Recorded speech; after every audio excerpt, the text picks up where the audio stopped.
Harlan Briggs snatched the envelope from Evelyn's hands before she could pull it back.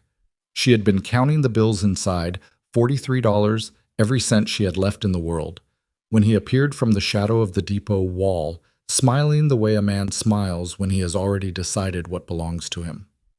"That's for travel," she said. "My own money." "Was," he said, and pocketed it. Nobody on the platform turned to look. A woman arguing with a man in Wyoming territory in 1883 was not the kind of thing that made people stop walking. Evelyn understood that in the space of one breath. She understood it the way you understand a locked door, not by thinking about it, but by pushing and feeling nothing give. She had come 2,000 miles for a new life. She had arrived to find a man who looked at her like a returned shipment and a broker who treated her like one. If you've ever been left with nothing in a place where no one knows your name, you already know what the next few days felt like for Evelyn Mercer. Stay with this story. If it reaches something true in you, subscribe to this channel so you don't miss what comes next. Because the stories here don't end the way you expect. Hit the like button and drop a comment telling me what city or country you're watching from. I want to see how far this story travels. Now let's go back to where it all began. The train that carried Evelyn Mercer into Dillon Creek, Wyoming, was 40 minutes late and smelled of coal smoke and other people's anxiety. She had spent the last leg of the journey sitting upright, hands folded in her lap, watching the landscape change from the flat green of Nebraska into something harder and more honest. Red rock, dry grass, sky so wide it looked like an argument. She was 31 years old. She had a trunk with a broken latch, a dress she'd mended twice at the collar, and a letter from a man named Preston Alcott that described her future in language so confident it had almost been convincing. A comfortable home, a respected name, a chance to build something lasting. She had read that letter so many times the fold lines had gone soft. Evelyn was not a foolish woman. She knew that mail-order arrangements were gambles. She had known women who made them and landed well, and women who did not. She had told herself the difference was in the details. She had asked the right questions, waited for the right answers, taken time that other women in her position did not always have. What she had not accounted for was Preston Alcott's face when he saw her. He was waiting at the end of the platform with a man she didn't recognize, short, wide through the shoulders, wearing a coat that was one size too small and an expression that suggested he found most of life faintly disappointing. That was Harlan Briggs. She didn't know his name yet. She learned it later, the way you learn the names of things that have already hurt you. Preston Alcott looked at her for approximately 4 seconds. Then he looked at Harlan Briggs. Something passed between them. Not words, not even a gesture. Just the particular quality of two men reaching a shared conclusion about something they consider a transaction. "Miss Mercer," Preston said. He did not extend his hand. "I'm afraid there's been a misunderstanding." She had been holding her traveling bag against her side. She kept holding it. "What kind of misunderstanding?" "The arrangement." He cleared his throat. He was not a man who enjoyed direct statements. She could see that immediately. The kind of man who preferred to let situations resolve themselves so he could later claim he hadn't caused them. "It's not going to be possible. I've given it considerable thought, and I believe we would not be compatible." "You've given it considerable thought," she repeated. "Yes." "Since when?" He didn't answer that. He looked at Harlan Briggs again, and Harlan Briggs stepped forward with the practiced ease of a man who did this often enough that he had a routine for it. "Mr. Alcott has asked me to handle the remainder of the administrative details," Briggs said. His voice was professionally pleasant. "I'm the agent who facilitated the arrangement. There are some contractual matters we'll need to sort through, but I assure you, Miss Mercer, we'll see to it that you're taken care of." She looked at him steadily. "I don't know you." "No, but you know Mr. Alcott. And Mr. Alcott trusts me to—" "Mr. Alcott," she said, turning back to the man who had promised her a life. "Look at me." He did, briefly. His jaw moved. "I sold my furniture," she said. "I gave notice on my room in Cincinnati. I told my sister I was going to be fine." She paused.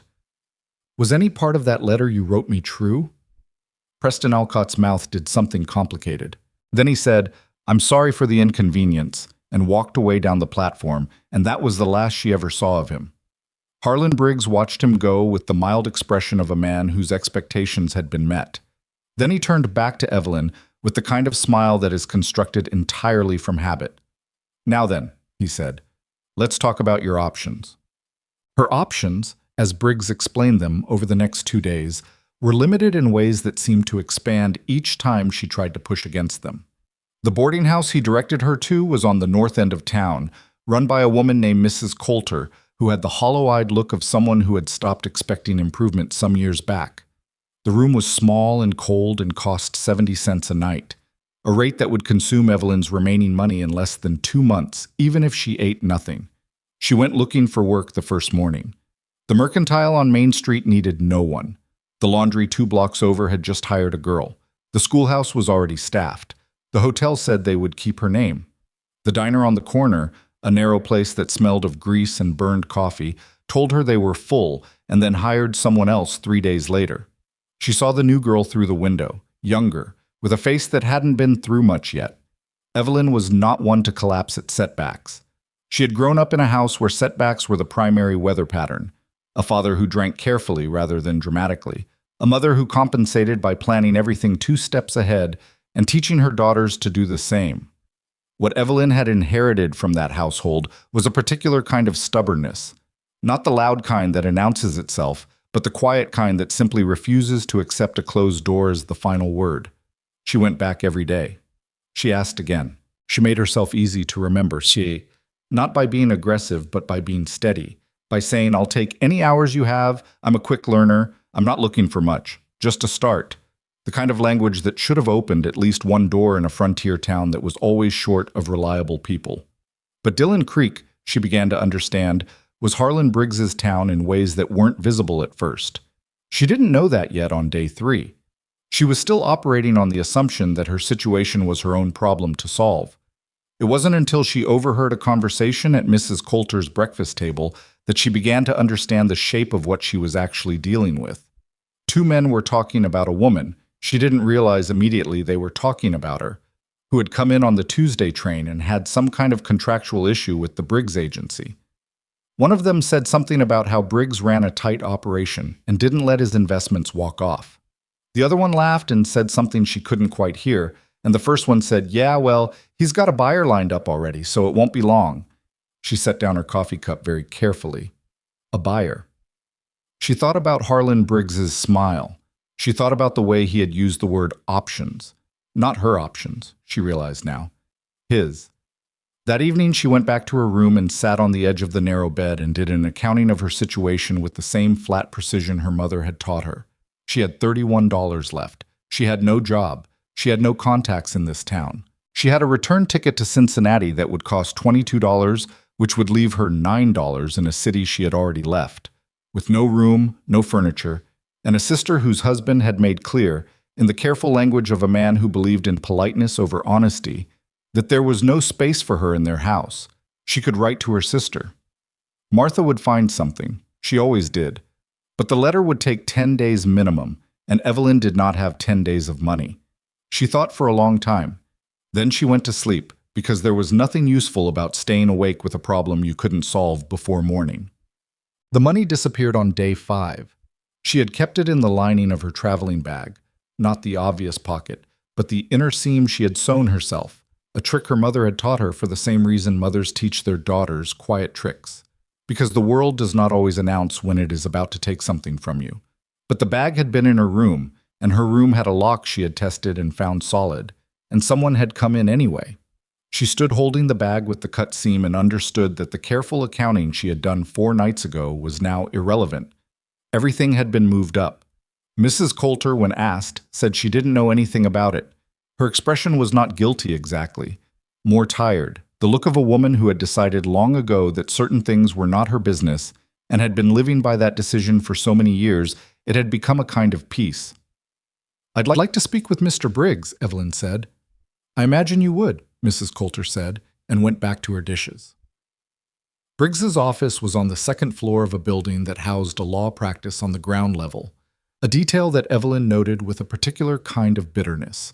He was seated behind a desk that was too large for the room, which she suspected was intentional. "Miss Mercer," he said, with the warmth of a man who has been expecting a visitor and has prepared accordingly. "I was hoping you'd come by. I've been giving your situation a great deal of thought. My money was stolen from my room last night. That's unfortunate." He did not look surprised. "Dillon Creek has its rough elements. I've told Mrs. Coulter to improve her security arrangements, but she's a stubborn woman. I want to know what you did with it." He looked at her for a moment, not angry, not defensive, just assessing. A man deciding how much of the truth to show. "Miss Mercer," he said, I'm going to be frank with you because I think you're a practical woman and I respect that. Your situation is complicated. Mr. Alcott's decision, while regrettable, is legally protected under the terms of the arrangement. That means the agency fee, which Mr. Alcott has partially covered, leaves a balance that is technically your responsibility. That's not true. It's in the contract. Let me see the contract. He opened a drawer and produced a document. She took it and read it. She had read contracts before, not many, but enough to understand the basic principle that the language that matters most is always in the smallest print. The clause he was referencing was on the 3rd page, buried in a paragraph about dissolution terms, and it was, she had to acknowledge, there. Whether she had agreed to it was another matter. She had signed the contract without a lawyer present, in Cincinnati, in the office of a man who had come recommended by a woman at her church who had herself done well with the arrangement. It had seemed above board. It had seemed like a document, not a trap. She set it on the desk. "What do you want?" she said. He smiled, and this time the smile had the quality of something that had been waiting. "There's a gentleman," he said, "a Mr. Doyle, who is looking for a wife. He's not a young man, and he's not what you might call a refined individual, but he is solvent, and he's willing to take on a woman in your particular circumstances. The arrangement would clear your balance and provide you with a settled situation." "Who is Mr. Doyle?" Briggs picked up a pen. "A rancher, out past the river bend." "What happened to his last wife?" Something moved across Briggs's face, very fast, quickly covered. "I'm not certain he's been married before." She knew he was lying. She did not know, in that moment, exactly what the lie was covering, but she knew the texture of it, that particular flatness that a man's voice gets when he is saying words he does not believe and is not worried about being caught because he does not think you can do anything about it either way. "I won't do that," she said. "Miss Mercer." "No." She stood up and walked out of his office, and he let her go, which told her something. A man who needs to lock a door does it before you reach it. She had $6 left. She had kept an emergency amount in a separate place, coins in a handkerchief inside her boot, and no prospects. She spent 2 more days trying. She approached the school teacher, a thin woman named Miss Aldrich, who looked at her with genuine sympathy and said she had heard about Evelyn's situation and wished she could help, but that the board of trustees, she hesitated, had received certain information about Evelyn's arrangement that gave them concerns about her character. "What information?" Evelyn said. Miss Aldrich looked genuinely uncomfortable. "I'm sorry," she said. "I don't think it's fair, but I can't go against the board." She approached the minister's wife, who ran a sewing circle that sometimes paid piecework. The minister's wife said she would think about it and never sent word. She walked the length of the town twice and understood fully what Harlan Briggs had done. He had not locked a door. He had locked all of them. By the 9th day, she had $4. By the 11th, she had 2 1/4. She stopped eating breakfast.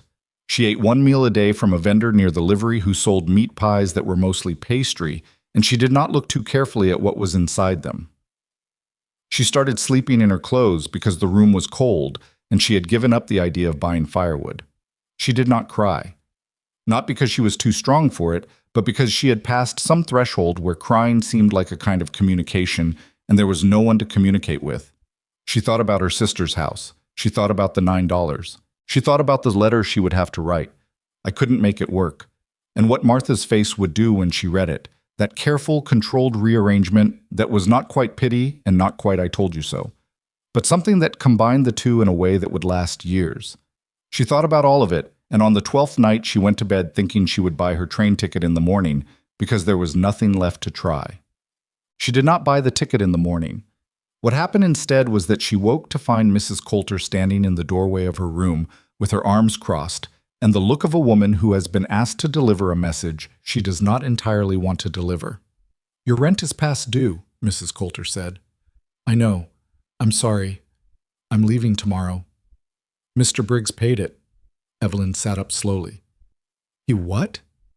Paid 2 more weeks. Said you'd reached an agreement. She looked at Mrs. Coulter for a long moment. Mrs. Coulter's expression did not change, but her eyes moved to the window and back. Did he say anything else? Just that you'd be moving accommodations in a few days to something more suitable. After Mrs. Coulter left, Evelyn sat on the edge of the bed for a long time. She turned over what she knew. Briggs had paid her rent without her knowledge, which meant he had created a debt she hadn't agreed to, which could be used, in his version of the world, as another claim on her. He had told Mrs. Coulter they had an agreement. He was building something around her quietly, in the language of business and documentation, and he was taking his time about it because he was confident she had nowhere to go. She packed her trunk. It took 11 minutes. She had less than when she'd arrived because she had sold 2 of her dresses to a woman down the hall for 80 cents. She carried the trunk down the stairs herself because asking for help meant one more person who knew where she was and what she had with her. She did not know where she was going. She started walking. Dillon Creek was not a large town. 4 blocks in either direction from the main street constituted most of it, but it had the quality of large places in that the people in it had very little awareness of one another unless their situations overlapped. Evelyn had been there nearly 2 weeks and had spoken in any meaningful way to perhaps 8 people, of whom 2 had been hired to avoid her and 3 had been too cautious to help. She found herself, near the end of the afternoon, standing in the narrow alley behind the grain merchant's building because she had turned down an unfamiliar street and the alley had been there and she had not been paying attention to where her feet were taking her. She set down the trunk. She leaned against the wall. She was not panicking. That was the honest thing to say about it. Not that she was brave or calm or any of the words that sounded like choices, but that she had moved past the point where panic was useful and into a more fundamental kind of stillness that was really just the body's way of conserving what it had left. She was hungry. She had been hungry for 3 days in a real way, not the background kind. She was trying to think clearly about the ticket, about whether $2 would cover any portion of it, about whether the station master might extend some kind of... She heard footsteps. Not 1 set. 2. Harlan Briggs came around the corner with a man she had never seen before. The man was large in the boneless, settled way of someone who had been large for a long time and no longer thought about it. He had a face that communicated very little except a kind of permanent mild irritation. He was holding his hat in both hands and looking at her with the specific attention of someone evaluating a purchase. "There she is," Briggs said. He sounded relieved, which made it worse. "Miss Mercer, I've been looking for you." She stood up from the wall. "Don't." "This is Mr. Doyle. I believe I mentioned him." Doyle said nothing. He looked at her hands, then at her face. Then he nodded once, at Briggs, like a man confirming something at auction. "I'm not going anywhere with you," she said. "Miss Mercer." Briggs's voice had changed, not loud, not threatening, just flat, the voice of a man who has stopped pretending this is a conversation between equals. "You have no money, no room, no employment, and no ticket home. I've been patient because I try to give women in your situation the dignity of choosing. But we're past that point now, and the truth is, you don't have anything left to refuse with." She looked at him, then at Doyle, then back. Her chest felt like something squeezed. "I'd rather die in this alley," she said, and meant it. Not dramatically, but the way you mean things when you have stripped everything away and found what's actually underneath. Briggs sighed. He took a step forward. And then a voice came from the mouth of the alley. Not loud, not particularly urgent, the voice of a man who was accustomed to being heard without raising it. "Briggs!" All 3 of them turned. He was standing at the alley entrance with his hat pushed back on his head and his hands loose at his sides. He was not a young man and not an old one, somewhere in the long middle where most of the real work of a life gets done. He was wearing the kind of clothes that said ranch without advertising it, worn in the places that work wears things. He looked at Briggs without any particular expression. Then he looked at Doyle. Then he looked at Evelyn, and something in that look was different from the way anyone had looked at her in 2 weeks. It was not pity, exactly, and it was not calculation. It was the look of a man who was trying to understand the actual shape of what he was seeing. "What's the business here?" he said. "Private matter," Briggs said. "Move along, Hale." The man, Hale, didn't move. His eyes went back to Evelyn. You want to be here, ma'am? Her throat was doing something complicated. She said, no. He nodded, as if that settled it. He looked at Briggs again. Then we're done. This doesn't concern you. It does now. He said it without heat, just matter of fact, like pointing out which direction was north. Briggs's face shifted. Not fear, not quite, but a recalculation. Hale had the particular quality of a man who has stood his ground enough times that it had become something in his posture, something that was difficult to push against without it costing you. Doyle, who had not spoken once, took a step back. It was very small. He probably didn't know he did it. Briggs looked from Hale to Evelyn and back. His jaw moved. Then he said, with the flatness of a man filing away a debt rather than abandoning it, "This isn't finished. It is for tonight," Hale said. Briggs walked out of the alley. Doyle followed, replacing his hat, not looking back. The alley was quiet. Evelyn became aware that she was gripping the handle of her trunk very hard. She made herself let go. Her fingers ached. Hale looked at her. His expression hadn't changed much, but there was something in it now that was careful, she thought. Like a man who understood he had walked into a situation that had history and weight he didn't fully know yet. "You have somewhere to go tonight?" he asked. The question was so plain, so entirely without angle. She almost didn't know how to answer it because she had spent 2 weeks in a town where every question had a cost attached. "No," she said. He nodded. He looked at the trunk. Then he looked at her. "Stand up," he said. "You're coming home." She stared at him. I'm not offering anything complicated," he said. And there was something almost awkward in it. A man who was more comfortable with action than explanation. "I have a ranch 3 miles out. I have 4 children and no housekeeper and more work than I can manage. I can offer you work and a room and 3 meals, and you can decide the rest when you've had time to think straight." He paused. "That's all." Evelyn looked at him for a long moment. She thought about the calculations she had been running for 11 days. The closed doors, the stolen money, the contracts written to trap her, the women in this town who had looked away. She thought about the train ticket, about $9, about Martha's face. She picked up the trunk. "All right," she said. He reached over and took the trunk from her without making a thing of it, just picked it up and started walking. She fell into step beside him. The alley opened back onto the main street and the evening was settling in, the sky going orange above the roof lines, and the town moved around them with its usual indifference. Evelyn walked and felt, for the first time in nearly 2 weeks, the thin, strange sensation of moving towards something rather than away from it. She did not know what the ranch would look like. She did not know anything about this man except his name and the fact that he had stepped into an alley without being asked. She knew that was not enough information to trust a person completely, but she had been operating on incomplete information since Cincinnati, and the difference this time was that the step she was taking was her own. She walked. The town fell behind them. Ahead, the road curved west, and the last light was long and red against the hills. And Gideon Hale carried her broken trunk without complaint, and said nothing more, because it seemed he understood that what she needed right now was not more words. What she needed was to walk towards something without being afraid of it. That, she thought, was something she might actually be able to do. The ranch was called Hale's Crossing, though Gideon had never named it that himself. It was what people in the territory had started calling it, because the road that ran through his property was the only reliable crossing point over Sulphur Creek for 12 miles in either direction, and names, once they attach to places, tend to stay. Evelyn saw it first as a shape in the darkness, a long, low house with light and 2 windows, a barn set back at an angle, fences that ran in straight lines the way fences do when someone has taken care with them. Gideon pulled the wagon to a stop near the front porch and climbed down without ceremony and carried her trunk to the door, and she followed him in. The inside of the house was the inside of a house where someone had been trying very hard and was also very tired. There were dishes stacked but not washed. There was a coat on the floor near the door that belonged to a child, dropped and left. There was a lamp burning low on the table and another on the mantel, and the fire in the hearth had gone to coals. The smell was wood smoke and something that had been cooked for dinner, and a general underneath smell of a house, with children in it, that is not unpleasant but is very present. There were 4 of them, and they were all awake, which they clearly were not supposed to be.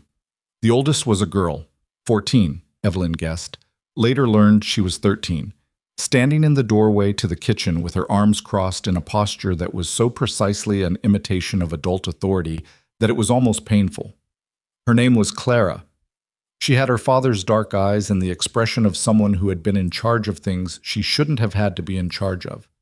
Behind her was a boy of about 11, trying to look like he hadn't been standing there as long as he had. Thomas. He had a piece of rope in his hands that he'd been doing something with before he heard the wagon. The two younger ones were in the hallway, a boy of 7 named Samuel, who was openly staring, and a girl of 5 named June, who had a cloth rabbit tucked under one arm, and was pressed against the wall in the way small children press against walls when they are interested in something, but have not yet decided whether to be scared of it. Gideon looked at all 4 of them. "You're supposed to be in bed." "We heard the wagon," Clara said. "That's not what I said." "Who is she?" Thomas asked, looking at Evelyn with the direct bluntness of boys that age who have not yet learned to be indirect about curiosity. "Miss Mercer," Gideon said. "She's going to help around the house. She'll have the spare room." He looked at Evelyn. "I'll get the fire up in there. It's cold tonight." Clara's eyes had not left Evelyn since she walked in. They were assessing, not unfriendly exactly, but not open either. The eyes of a child who has learned that new things coming into her house require evaluation before welcome. "Are you a housekeeper?" Thomas asked. "I suppose I am," Evelyn said. "Our last one left after 3 weeks." "Thomas," Gideon said, "it's true." "That's not the point." June had come down the hallway while they were talking. Small, deliberate steps, the rabbit dragging, and stopped about 4 feet from Evelyn and looked up at her with the pure, uncomplicated focus of a 5-year-old who has not yet learned that staring is rude. "Your hair's coming down," June said. Evelyn reached up. Her hair was, in fact, half loose from the pins. Had been for hours. She hadn't noticed. "Yes," she said. "It's been a long day." June considered this information. Then she reached up with her free hand, not touching, just gesturing vaguely at the vicinity of Evelyn's hair, and said, "My mama used to do her hair at nighttime, at the mirror." The room got quieter in a particular way that rooms get quiet when something true has been said in the wrong place. Gideon said, very carefully, "Okay, bed." They went. Clara went last, and she looked back once at Evelyn before she turned the corner into the hallway. A look that communicated a dozen things and committed to none of them. The spare room was small and had a window that looked east, toward the creek. Gideon built the fire up and brought her an extra blanket without being asked, and set her trunk inside the door, and said the outhouse was behind the barn, and breakfast was at 6, and she could start whenever she felt ready. "Tomorrow's fine," he said. "Or you can rest a day first." "Tomorrow's fine," she said. He nodded. He was in the doorway, hat in hand, and there was a moment where it seemed like he might say something more. She could see him weighing it. And then he decided against whatever it was. "Good night, Miss Mercer." "Good night, Mr. Hale." He left. She sat on the edge of the bed and listened to the sounds of the house settling around her, the creak of floorboards, the low voices of children being herded to sleep, the diminishing argument of Thomas about something she couldn't make out. Then quiet. Then the fire popping in the small hearth. She was so tired she was vibrating with it.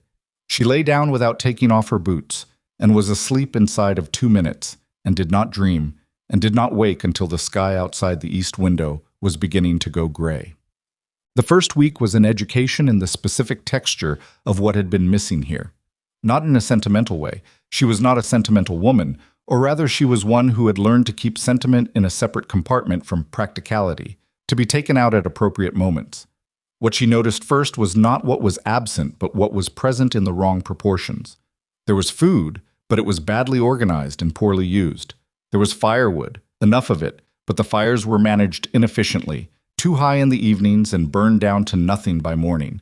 There were clothes for the children, but the mending had fallen behind to the point that Thomas's work shirt had a tear at the elbow that had gotten larger by stages, until now it was a problem rather than a repair. She started with what she could do without being asked. She reorganized the kitchen on her second morning, not dramatically.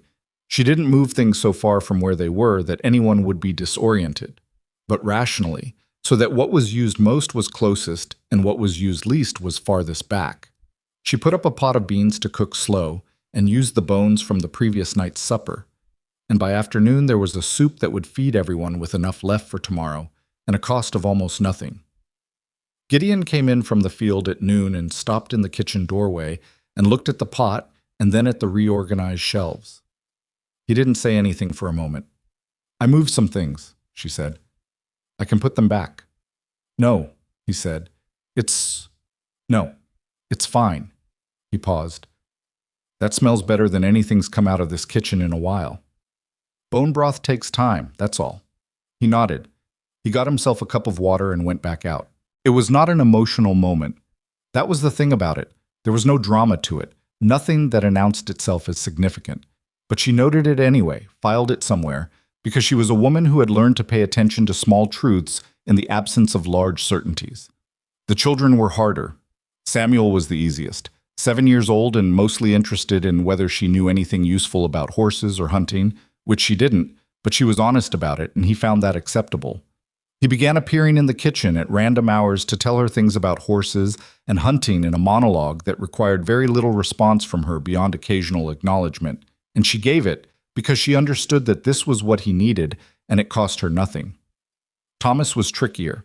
He was at the age where he was trying to figure out his place in the hierarchy of the household, and her arrival had complicated that. He was not openly difficult. He was too controlled for that, a boy who had learned to manage his feelings inward. But he watched her with the sustained attention of someone waiting to catch her in an error. The first time she burned the cornbread slightly, he was in the kitchen and he said, very neutrally, "Mrs. Patterson made it better." And she said, "I'm sure she did," without any particular reaction, and he didn't know what to do with that, so he left. After that he watched her, but said less. Clara was the hardest. Clara was running this household, had been running it in the particular way that a 13-year-old runs a household when there is no one else to do it, with enormous effort and terrible efficiency, and a pride in the effort that was indistinguishable from defense. Evelyn stepping into the kitchen was, from Clara's perspective, not a relief. It was a displacement. She didn't say so. She was too smart to say so directly. What she did instead was be present in the kitchen at strategic moments, offering small corrections. "Papa likes less salt than that. The wood stove runs hot on the left side, you have to compensate." That were delivered as information but functioned as territory. Evelyn accepted every one of them with the same equanimity. She asked questions. She made notes. She adjusted. After 4 days of this, Clara came into the kitchen early one morning when Evelyn was rolling out biscuit dough. She had gotten up an hour before dawn because she couldn't sleep and didn't see the point of lying there, and stood in the doorway for a while without speaking. "You're up early," Clara finally said. "Couldn't sleep." Clara came a little farther into the kitchen. She stood near the table. "Mama used to do that, get up early when something was on her mind." Evelyn kept rolling. "Is that so?" She said the house was different before everyone else woke up, like it was just hers for a little while. "That's true," Evelyn said. "It is different." Clara was quiet for a moment. Then, "I'm not trying to be difficult." "I know. I just—" She stopped, restarted. "I've been doing it. For 2 years. Not all of it, but a lot of it. And I know I haven't been doing it perfectly, but I've been doing it." "You've been doing it very well," Evelyn said. "Better than most grown women I know would have managed." Clara looked at her, suspicious, a little, checking for condescension, finding none. "I'm not here to replace what you did," Evelyn said. "I'm here to help carry some of it. That's different." Clara looked at the biscuit dough, then at Evelyn's hands. "Can I—" She stopped again. "Would you show me how to get them thinner? Mine always come out thick." "It's the rolling," Evelyn said. "You have to start from the center and push out rather than rolling back and forth. Here." She handed Clara the pin. They stood at the table together in the early morning, the house quiet around them, and Clara learned to roll biscuit dough, and did not say anything more about her mother, and neither did Evelyn, and that was exactly the right amount of it for that morning. The second week brought 2 things that changed the balance of what Evelyn understood about her situation. The first was a visit from a man named Aldous Webb, who arrived on Tuesday with the look of someone delivering news he was not sure would be welcome. He was a lawyer, the one whose office was below Harlan Briggs's, and he had the uncomfortable expression of a man who knew more about a situation than he wanted to be responsible for. Gideon met him on the porch. Evelyn was in the kitchen but could hear through the window, which was open 2 inches because the fire had made the room warm. "She's still here," Webb said. "She is," Gideon said. "Briggs has filed a claim. Civil matter, breach of contractual terms. He's saying she owes the agency a balance and that she's refusing to honor it." A pause. "Is there any substance to it?" Gideon asked. "There's a document," Webb said. "Whether it's enforceable is a different question. But he can make noise with it, and noise in this territory has a way of settling things in his favor before they get to an actual judge." "What does he want?" Another pause. Longer. "He wants her back in his care," Webb said. "That's the language. His care. He's got another arrangement lined up, and he's not inclined to lose the commission." Evelyn stood very still in the kitchen with a dishcloth in her hands. "She's not property," Gideon said. His voice was even. The evenness was the thing that made it something. "No," Webb said. "But Briggs is very good at creating paperwork that acts like she is. And in this territory, the difference between what's true and what's documented has a way of getting complicated." "What are her options?" "She could contest the contract. It would take time and money. Or," Webb paused again in the way of a man choosing words, "she could find a more stable arrangement. One that would complicate Briggs's claim legally. A husband has standing that a housekeeper does not." "That's not a conversation I'm having right now," Gideon said. "I understand. I'm just telling you what's available." After Webb left, Gideon came into the kitchen. He looked at her. She looked at him. They both understood that she had heard. "I'm sorry," she said. "You don't have anything to be sorry for. I brought this to your door." He pulled out a chair and sat down at the kitchen table, so not in the way of a man about to make a pronouncement, but in the way of a man who is tired and thinking. "Briggs has been doing this for years," he said, "bringing women in with false promises and then leveraging the situation. I should have dealt with him a long time ago." "You didn't know what he was doing." "I had suspicions." He said it flatly. A man who did not make excuses for himself. "Suspicions I found easier not to act on." She sat down across from him. Between them, the table had the remains of the morning: coffee cups, a plate from Samuel's second breakfast, a pencil Clara had left behind, ordinary things in a complicated moment. "What do you want to do?" she asked. "What do you want to do?" he said back. She thought about it, genuinely, because it was a genuine question and he seemed to mean it as one. "I don't want to run," she said. "I've done enough of that." He nodded slowly. "All right," he said. "Then we figure out how to stand." Well, the second thing that happened in the second week was smaller and larger at the same time. June had started following Evelyn in the mornings. Not constantly. She had her own orbit, her own concerns, the cloth rabbit, and whatever complicated narrative she was constructing in the corner of the yard with rocks and sticks. But somewhere around the 4th or 5th day, she had started appearing near Evelyn at unpredictable moments, not asking for anything, just near. On Wednesday of the second week, Evelyn was mending Thomas's shirt on the porch, taking advantage of the afternoon light, and June came and sat on the step below her without saying anything. She had the rabbit. She sat there for a while. Then she said, "Do you know how to fix a rabbit?" Evelyn looked at the rabbit. One of its button eyes was missing, and there was a place at the seam under the left arm where the stuffing was beginning to work its way out.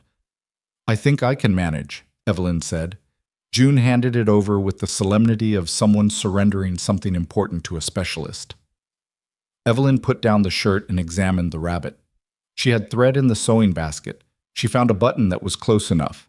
Not identical, but a reasonable match.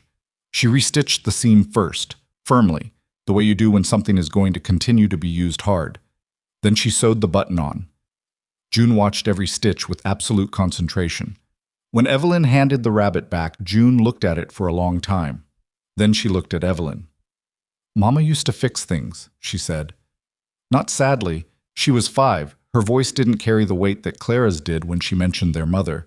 She said it the way children say observations, as simple fact. "It's a good skill to have," Evelyn said. June pressed the rabbit against her chest and went back to her rocks and sticks, and Evelyn picked up Thomas's shirt again, and the afternoon continued.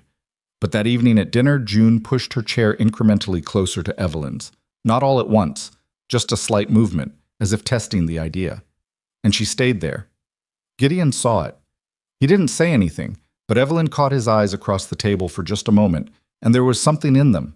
Not sentiment, but a kind of careful gratitude, the way a man looks at something he was afraid might not happen. Harlan Briggs sent a man out to the ranch on Thursday of the third week. Not Briggs himself. A hired hand, younger, with the slightly apologetic look of someone who knows he is delivering something unpleasant, and would rather not be but needs the money. He came to the door and asked for Miss Mercer, and Evelyn came to the door and he handed her a folded paper. "Mr. Briggs says you'll want to read that," the man said, and then walked back to his horse with the relief of someone completing an errand. It was a formal notice, not quite legal, but formatted to look like it might be. It referenced the original contract. It specified a dollar amount that was nearly double what Briggs had told her in his office. It said she had 14 days to present herself at the Briggs agency, or the matter would be referred to the territorial court. She read it twice. Then she took it inside and put it on the kitchen table and stood looking at it. Thomas came in for water and stopped when he saw her face. "What's that?" "Nothing you need to worry about." "Is it about Briggs?" He said the name with a particular contempt that told her the children knew more than they were supposed to about what was happening. "Thomas, Papa told us," he said. Not defensive, just stating it. "He said Briggs was trying to make trouble and that we shouldn't say anything about it in town." She looked at him. 11 years old with his father's steadiness and something else. A sharpness, a particular alertness to injustice that maybe came from growing up knowing that the world could be unfair in ways that didn't get corrected just by wishing. "What do you think about that?" she said. "I think Briggs is a cheat," Thomas said simply, "and I think you should stay." He got his water. "That's what I think." He went back outside. She stood there for another moment. Then she folded the notice and put it in her pocket and went back to the bread she was making because the bread needed to get in before the oven cooled, and Thomas's opinion, she found, had steadied something in her that the legal language had unsettled. What? Gideon read the notice that evening after the children were in bed. He read it at the kitchen table with the lamp close and his jaw set in the quiet way she had started to recognize as his version of controlled anger. "He's inflated the amount," she said. "The original number he gave me was less than half that. He knows you can't prove what he told you verbally. No witnesses." "No." He set the paper down. He looked at it. "I'm going to talk to Webb again. He said it would take time and money." "It will." He paused. "I have some of both." He said it without making it into something it wasn't. Not a gift, not a gesture. Just a fact being stated. She looked at him across the table. "Gideon." He looked up. It was the first time she had used his given name, and they both noticed it. "Why?" she said. He didn't pretend not to understand the question. He thought about it, actually thought, the way he did with things that mattered, taking the time that the thing deserved. "My wife," he said finally, "came to this territory knowing 3 people. When things got hard, and they got hard, she had those 3 people and she had me. That was it." He paused.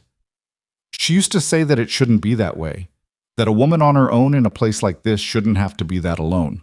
He looked at the notice. "She's been gone 2 years and I still hear her say it." Evelyn was quiet. "I'm not going to pretend I don't have reasons that are also practical," he said. "You're good with the children. You're good with the house. I'm not in a position to lose that right now." He met her eyes. "But that's not the whole of it." "All right," she said. "All right?" "I'm not going anywhere," she said, "and I'll work to cover whatever the legal costs. That's not necessary." "It is to me," she said, with enough firmness that he understood and let it go. They sat for a moment more with the lamp between them and the notice on the table and the house quiet around them. "I want to look at the original contract," she said. "The one I signed. I remember certain things about it, and I want to check whether Briggs's version matches." "Do you still have a copy?" "I have mine. It's in my trunk." "Bring it tomorrow. Webb should see it." She nodded. She started to stand, then stopped. "The children," she said. "Clara especially. She's carrying too much." "I know." "She doesn't have to carry it the same way now, but she needs to hear that from you, not me." He looked at her. Something moved through his expression. Not quite surprise, but close to it. The look of a man who has been told something true by someone who noticed it when he should have. "You're right," he said. "I know," she said. And there was enough quiet humor in it that his mouth shifted slightly at the corner, and she thought, not for the first time, that he was a man who had more in him than he generally showed, and that the showing of it happened in small increments, like trust being built the only way it can be built, slowly, and by doing rather than saying. She said goodnight and went to her room. Outside the east window, the creek made its low sound in the darkness, and the ranch was quiet, and somewhere in the house one of the children turned in their sleep, and the floorboard above her creaked once and went still. She lay in the dark with Briggs's notice folded in her pocket, and her own copy of the contract in her trunk at the foot of the bed, and she thought about what it meant to stand your ground in a place that hadn't asked you to come and hadn't made it easy to stay. She thought about Thomas, who was 11 years old, saying, "I think you should stay with the simplicity of someone who has not yet learned to qualify his convictions." She thought about June moving her chair. She thought about Clara at the kitchen table in the early morning, learning to push from the center out. She did not think about what Harlan Briggs was planning, because she had decided, somewhere between the alley and this room, between the trunk and the bread and the rabbit with its mismatched button eye, that she was done letting other people's plans define the shape of her days. She would look at the contract tomorrow. She would talk to Webb. She would figure out the ground she was standing on, and then she would stand on it, and that would have to be enough for now. It was enough. She closed her eyes, and the creek kept running, and the house held its quiet around her like something that was starting, slowly and imperfectly, to know her name.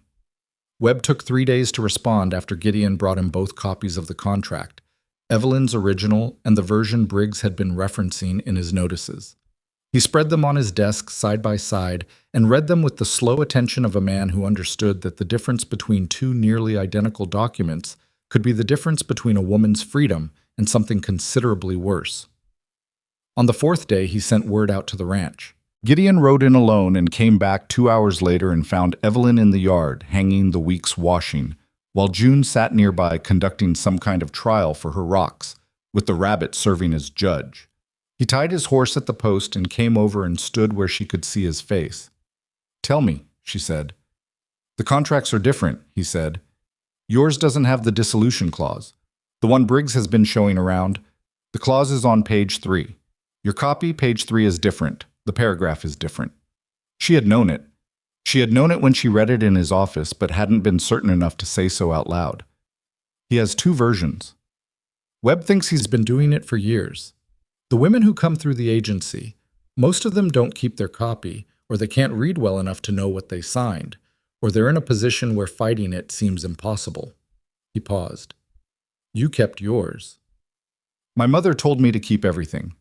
He looked at her with something that was close to admiration but came out as respect, which she found she preferred. "Webb says this is enough to challenge him.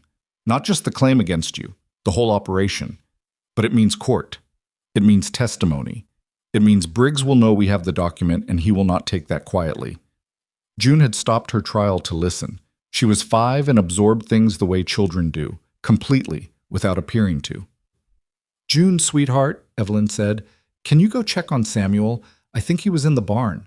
June picked up the rabbit and went without argument, which meant she had heard enough to feel the seriousness of the conversation and was old enough to know when adults needed to be alone with it. Evelyn turned back to Gideon. "What does Webb think our chances are?" "He said the document is strong. He said the judge who covers this territory, a man named Calder, out of Cheyenne, has seen Briggs's name in paperwork before and hasn't liked what he's seen." He paused. "He also said that between when we file and when we get a court date, there will be a period where Briggs knows the ground is shifting under him. And that's when he gets dangerous," she said. "That's when he gets dangerous," Gideon confirmed. She looked at the half-hung washing. A shirt of Thomas's was twisted on the line. She straightened it without thinking. "File it," she said. Webb filed the challenge on a Friday. By the following Tuesday, everyone in Dillon Creek knew. That was the thing about small towns that Evelyn had not fully reckoned with when she made the decision to stand rather than run. The way information moved in them was not like water, which flows downward and finds the lowest point. It was more like fire. It moved in whatever direction the wind was blowing, and it consumed things indiscriminately, and it was very difficult to manage once it had started. The story that moved through Dillon Creek was not exactly false and not exactly true. It had the shape of the truth. Woman challenges Briggs agency, claims fraud. Gideon Hale backing her. But the details around the edges had been shaped by whoever was doing the telling, and Briggs had people who were very good at shaping details. By Wednesday, Evelyn heard from Clara, who had heard from a girl at school, that the story going around was that Evelyn had deliberately defrauded the Briggs agency, had come to Wyoming under false pretenses, and had now manipulated a widower into supporting her case. The word manipulated had been used, Clara reported, with a particular emphasis that communicated more than the word itself. Clara delivered this information in the kitchen after school with the careful neutrality of someone reporting the weather, but her hands were tight at her sides. "People are saying it at school?" Evelyn asked. "One person, Mary Ellen Pratt." Clara paused. "Her father does business with Briggs." "Ah." "I told her she didn't know what she was talking about." "Clara, I wasn't rude," Clara said, with the precision of someone making an important distinction. "I was clear." Evelyn looked at her. 13 years old, standing in the kitchen with her jaw set and her eyes steady, defending someone she had spent 3 weeks deciding whether to trust. "Thank you," Evelyn said. "You don't need to thank me." Clara started to leave, then stopped. "Is it true that you have a document that proves what he did?" "Yes." Clara nodded once sharply. "Good," she said, and went to do her homework. "What?" The first of Briggs's men came to the ranch on a Thursday afternoon when Gideon was out checking the south fence line, and Evelyn was in the house with the 3 younger children. Thomas was with his father. There were 2 of them, not the apologetic errand runner who had brought the notice. These were different. They tied their horses at the fence rather than at the post, which meant they were not planning to stay long, which meant they were not here to talk. Evelyn saw them from the kitchen window. She had the bread knife on the counter from the morning, and she moved it to the shelf below the window where she could reach it without reaching for it visibly, and then she went to the front door and stood in it. The older one did the talking. He had a face like weathered wood, not threatening in the way of someone who enjoyed it, but in the way of someone who had been hired to deliver a specific outcome and intended to do so efficiently. "Miss Mercer," he said, "Mr. Briggs would like you to understand that the legal action you filed is going to cause considerable difficulty for a lot of people, and that there's still time to resolve this privately." "I've heard his offer," she said. "My answer is the same. Mr. Briggs was hoping you might reconsider in light of your situation." "What situation is that?" The man's eyes moved past her into the house. Just briefly, but she caught it. Looked at the interior, looked back at her. "A woman on her own," he said. "In a borrowed house, with 4 children that aren't hers." He paused. Situations like that can be fragile. She felt the cold move through her chest. Not fear exactly, but the recognition of a threat that had been constructed carefully enough to remain technically within the borders of acceptable speech. Situations like that can be fragile. Not a promise. Not a statement that could be repeated in court. Just a shape, placed in the air between them, for her to understand. "You can tell Mr. Briggs," she said, "that the document my lawyer has filed is a copy. The original is in a place he doesn't know about, and I'm not going to tell you." This was true. She had given Webb her copy and made another, and the second copy was in an envelope behind a loose board in the spare room that she had discovered by accident when the room had been very cold and she had been checking the walls. "And you can tell him that if anything happens to anyone on this property, the first name on the list of people I'll be speaking to the sheriff about is his." The man looked at her for a moment. His expression didn't change. "You're making a mistake," he said. "Probably," she said. "I've made them before. It hasn't killed me yet." He held her gaze for another second. Then he turned his horse and the 2 of them rode back toward the road without hurrying, because men like that don't hurry, and the not hurrying is part of the message. She went back inside and stood in the kitchen until her hands stopped being useful for anything, and then she sat down on the floor with her back against the cabinet, which was not something she would ordinarily do, and breathed for a while. Samuel appeared in the doorway. He looked at her on the floor. "Are you sick?" "No," she said. "Just thinking." He considered this. "Papa thinks on his feet," he said, with the authority of someone reporting an important fact. "Your papa is taller than me," she said. He thought about this seriously and then apparently found it satisfactory, because he left. She got up. She started dinner. Her hands were steady by the time Gideon came back. She told him that night after the children were in bed, giving him the conversation as accurately as she could. The words, the look into the house, the phrasing about fragile situations. He listened without interrupting, which she had learned was how he processed things that made him angry. The anger went inward first, got organized, and then came out as something useful rather than just loud. "I should have been here," he said. "You couldn't have known they'd come then." "Still, Gideon." She waited until he looked at her. "I handled it." He looked at her for a moment. "I know you did." A pause. "I know. What I need from you isn't a guard. I need to know what Webb thinks about accelerating the timeline." He nodded. He was already thinking. "I'll write in tomorrow. And I need the children to understand, not everything, but enough. Clara especially. If something happens when you're out, she needs to know to send Thomas for you and keep the little ones inside." "You think it'll come to that?" She thought about the man's eyes moving past her into the house. "I think Briggs is a man who has been doing something profitable for a long time, and we are in the process of making it unprofitable. And I think that kind of man has a range of options available to him, and some of them are unpleasant." She paused. "So yes, I think we should be prepared." He said nothing for a moment. Then, "All right." He stood up. "I'll talk to Clara in the morning." He did. She didn't hear what he said to his daughter. It was early, before the younger children were up, and they were on the porch. But when Clara came in for breakfast, she was different. Not scared, squared. The same quality her father had when he had taken something in and made a decision about it. At the table, Clara passed the biscuits to Evelyn first, before the others, which was not the order she usually passed things. It was a small thing. It said what it said. Go on. Webb accelerated the filing. He also did something else, something that Evelyn had not expected and that changed the shape of the situation in ways that took a few days to become visible. He talked, not indiscriminately. Webb was not a man who talked without purpose, but he had a long memory for his clients. And among those clients were several women who had come through the Briggs agency over the past 8 years and had ended up in arrangements that ranged from unfortunate to significantly worse. He began making quiet visits.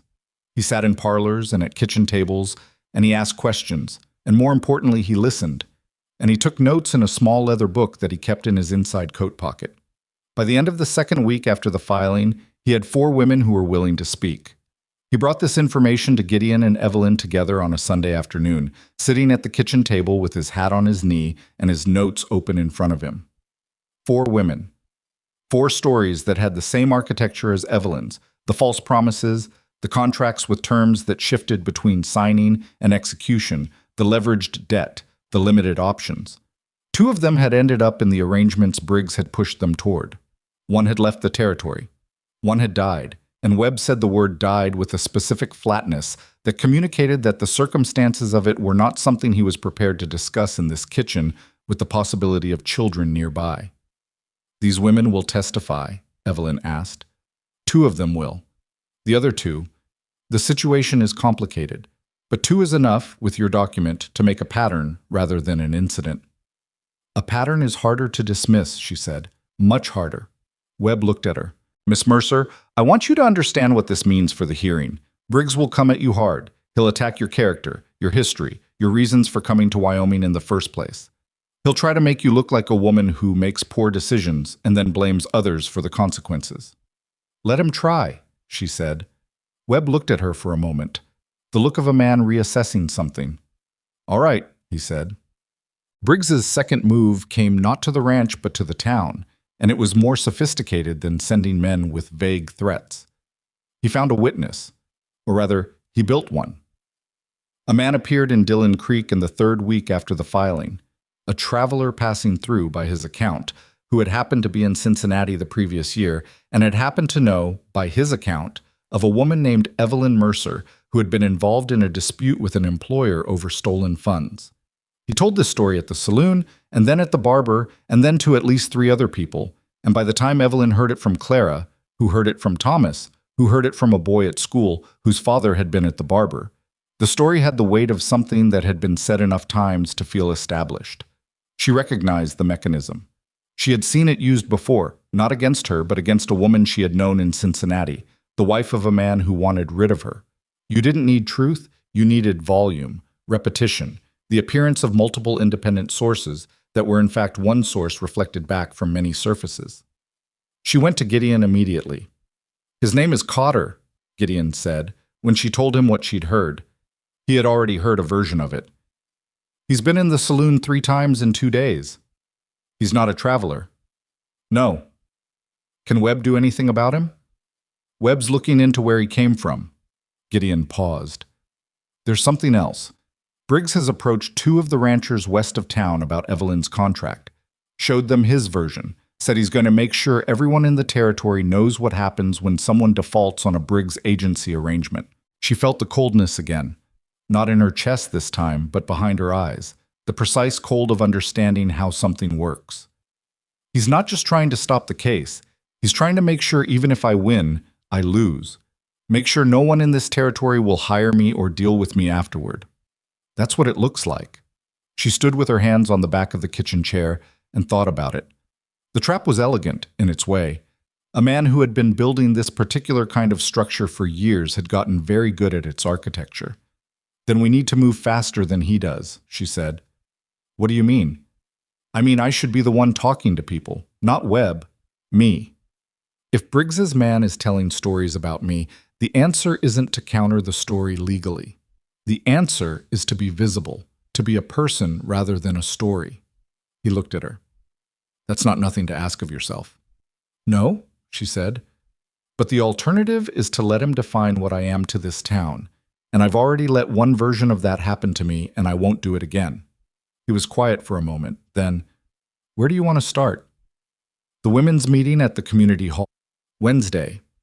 Clara told me about it. She's been a few times with Miss Aldrich." "That's Briggs's ground, too. Half those women's husbands. I know whose ground it is," she said. "That's why it matters." She went on Wednesday. She wore her best dress, which was the one she had not sold, the dark blue wool with the repaired collar.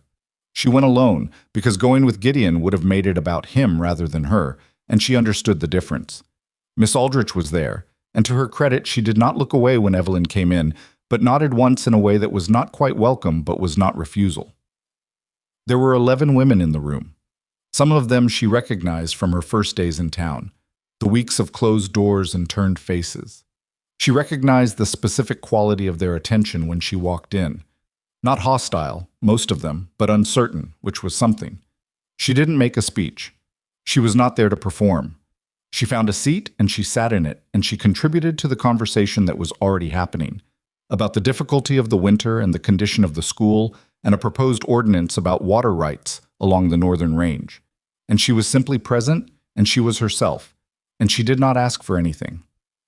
At the end of the meeting, a woman named Ruth Calloway, whose husband ran the feed store, came and sat beside her.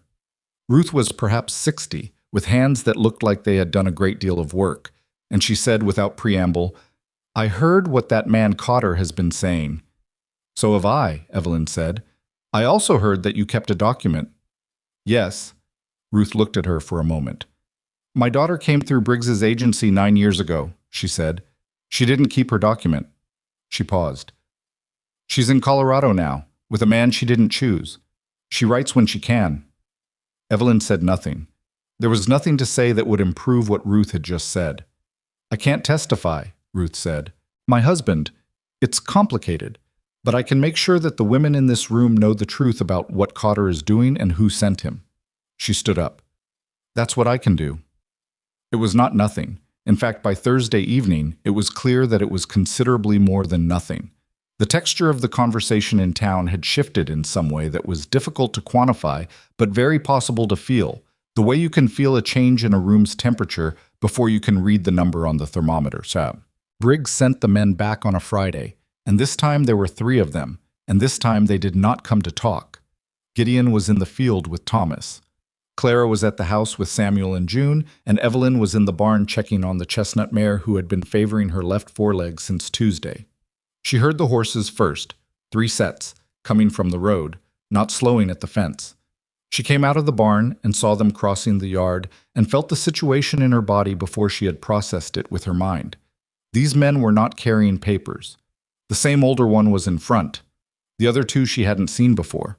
She walked out to meet them, which was instinct and also calculation, better in the open than cornered in the barn. She heard the front door of the house open and turned to see Clara standing in the doorway. "Clara," she said, her voice was level. "Inside." "Evelyn, go inside and latch the door and don't open it. Send Thomas for your father." This last she said knowing Thomas was already out. She corrected herself. "Samuel, send Samuel on the brown gelding to the south field. Now." Clara looked at the three men. She had her father's capacity for controlled assessment, and right now it was working very fast. Then she went inside. The door latched. The older man looked at the house. "Smart woman," he said. Something about the phrase made it sound like the opposite. "What do you want?" Evelyn said. "Briggs wants the document, the original." "My lawyer has the original." "The other one, the copy you made." She felt it move through her. A cold, precise recognition. He knew about the copy, which meant one of two things. Either Briggs's men had been in the house, or someone who knew about the copy had talked. She filed this and kept her face still. "There is no copy," she said. The older man shifted his weight. He looked tired of words. That was the moment she understood this had moved past a conversation. "Miss Mercer," he said, "I'm going to ask you one more time to step aside and let us look at that room you've been sleeping in." "No," she said. He nodded, not at her, at the man to his left, and that man dismounted. Everything happened in a compressed span of time that she would afterward find difficult to reconstruct in sequence. The man came toward the house, and she stepped into his path, and he grabbed her arm, and she did something that surprised both of them.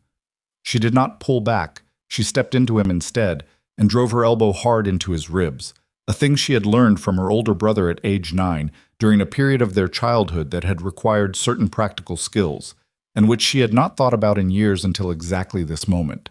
He went sideways. Not down, but sideways, which bought her 2 seconds. In those 2 seconds, the roof of the barn. Everyone stopped. Clara was on the barn roof.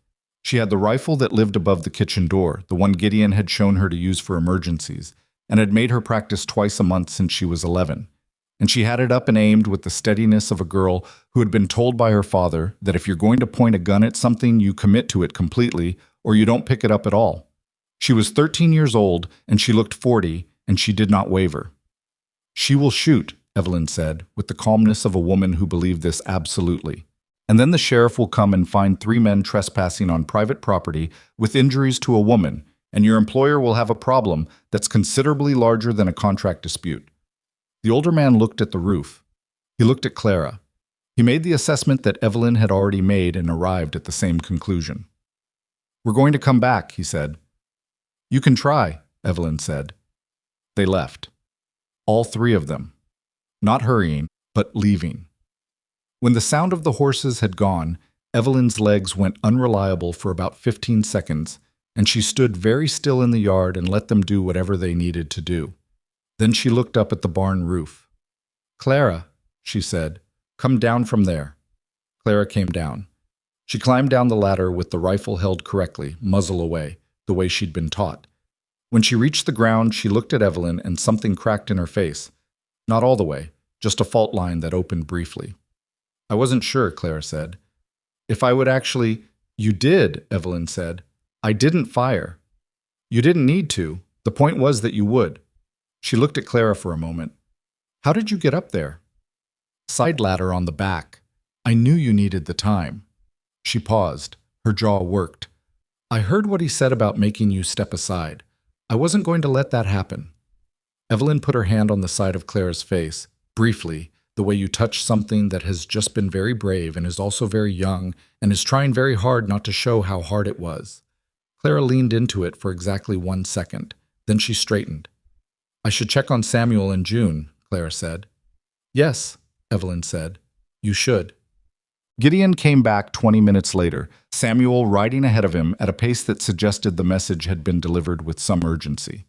He took in the yard, took in Evelyn, took in Clara, who was now in the doorway with June tucked under her arm. "Tell me," he said. She told him. He listened with his hands very still at his sides, which was the version of him she had come to understand as the most dangerous. Not loud, not demonstrative, but organizing toward something. "Clara fired the rifle?" he asked. "She didn't need to fire it." He looked at his daughter in the doorway. Something moved through his face.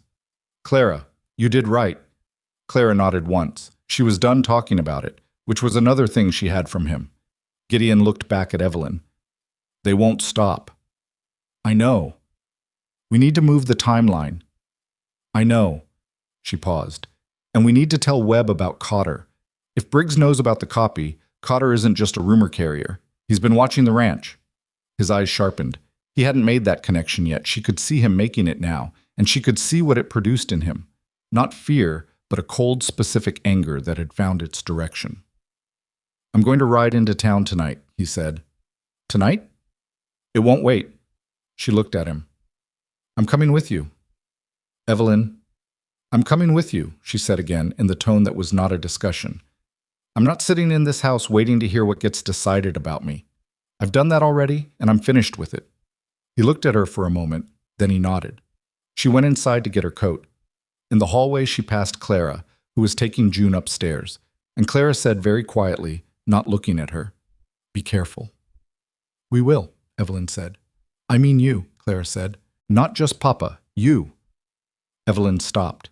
She looked at the girl who had 3 weeks ago stood in the kitchen distributing information about salt and stove temperatures as a form of territorial defense, and who had just spent 20 minutes on a barn roof holding a rifle to protect someone she had not yet decided to love.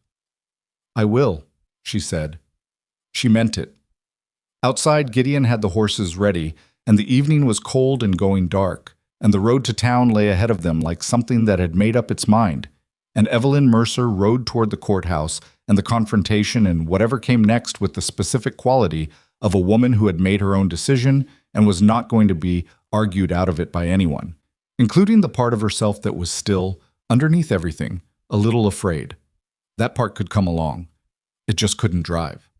Webb was still in his office when they arrived, which meant either he worked late by habit or he had been expecting something to happen and had decided not to go home until it did. He looked at both of them coming through the door, and then at the clock on his wall, and then back at them with the expression of a man whose suspicion has been confirmed. Sit down, he said. Tell me. They told him. Gideon went first, then Evelyn filled in the parts he hadn't been there for. The 3 men, the grab, Clara on the barn roof, and the detail she had saved for last. That they had known about the copy. Webb's pen had been moving. It stopped. They named the copy specifically, he said. He said the other one, the copy I made. She paused. He knew there was a second document, and he knew it was in the house. Webb sat back.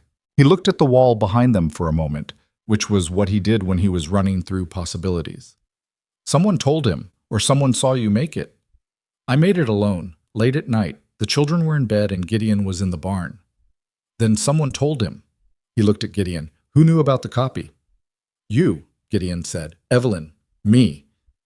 And anyone who might have overheard a conversation in this house, Evelyn said. She had been thinking about this since she stood in the yard with her legs going unreliable. Mrs. Coulter. Both men looked at her. She had access to my room at the boarding house, Evelyn said. She was the one who told me Briggs had paid my rent. She knows him well enough to do his business without asking questions. If he asked her to pay attention to anything I said, anyone I spoke to. She paused.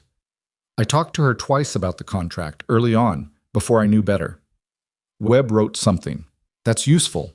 Not actionable directly, but useful. He looked at both of them. I'm going to be honest with you about where we are. What happened tonight, the trespass, the physical contact, the implied threat, that gives us something to bring to the sheriff. And Cotter, if he's been watching the ranch, is enough to accelerate the hearing request. But Briggs has been building his side too. He's got his version of the contract, he's got Cotter's testimony about your character, and he's got at least 2 men in town who owe him favors and will say what he needs them to say. What about the women you found? Evelyn asked. The ones willing to testify. They're still willing. One of them, a woman named Harriet Doone, now living east of town with her sister, she came to me yesterday with something additional. A letter.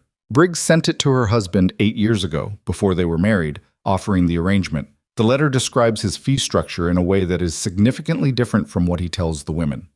He opened his desk drawer and produced a folded piece of paper. This is the original. Gideon leaned forward. Is that enough? Combined with Evelyn's contract and Harriet's testimony, It establishes a pattern of deliberate misrepresentation across multiple years and multiple parties. Judge Calder will have enough to not just dismiss Briggs's claim, but to refer the entire operation for criminal investigation. Webb paused. If we get Calder, is there a chance we don't? Evelyn asked. Webb looked at her with the careful honesty of a man who has learned that false comfort causes more damage than difficult truths. Briggs has been trying to have the case assigned to a different judge, a man named Prentice, who sits out of the Northern District.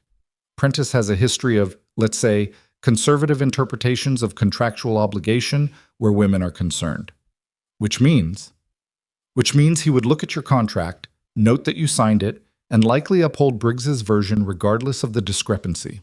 She felt Gideon go still beside her. She knew what still meant in him by now. Then we make sure it's Calder, she said. I filed for it to be Calder. Briggs's lawyer has countered. It'll be decided by Thursday. Webb looked at his notes. In the meantime, I want you both to be careful. What happened tonight tells me Briggs is feeling the pressure. Pressure makes men like him either back down or escalate, and nothing about Harlan Briggs suggests he is a man who backs down. They rode home in the dark and the cold, and Evelyn sat on the wagon seat beside Gideon, and the road ran beneath them in silence for a long time before either of them spoke. The judge assignment, she said. Is there anything we can do? Webb's the lawyer, he said. I know, but Webb operates inside the system. Briggs operates around it. She was thinking out loud, working the shape of it. Briggs has been building pressure in town, on the ranchers, on the women at the meeting, through Cotter. The pressure works because people don't know what they don't know. If they knew the full extent of what he's done, you're talking about going public. I'm talking about making it so that assigning Prentice instead of Calder becomes a visible decision, a decision that people notice and remember. She paused. Who in this territory reads the news? He was quiet for a moment. There's a paper in Cheyenne, the Territorial Courier. Man who runs it, Elias Drum. He has a reputation for not being owned by anyone. Would Webb talk to him? Maybe, if we had enough to give him. He looked at her sideways in the dark. You've thought about this before. I've been thinking about it since the barn roof, she said. Briggs works in shadows, documents that don't match, witnesses who appear from nowhere, men who come in the afternoon when everyone's out. The answer to working in shadows is light, he said. Yes. He drove for a while. Then, I'll ask Webb about Drum in the morning. The judge assignment came back on Thursday, and it was Calder, and Evelyn learned later that Webb had worked the procedural angle with a precision that Briggs's lawyer had not anticipated, a technicality about the original filing jurisdiction that put it firmly in Calder's territory with no viable grounds for reassignment. It was the kind of lawyering that doesn't look dramatic but changes everything downstream.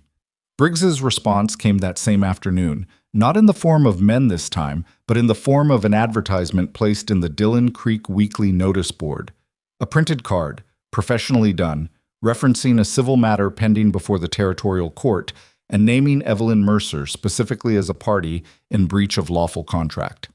It was not quite defamation. It was close enough to function as it.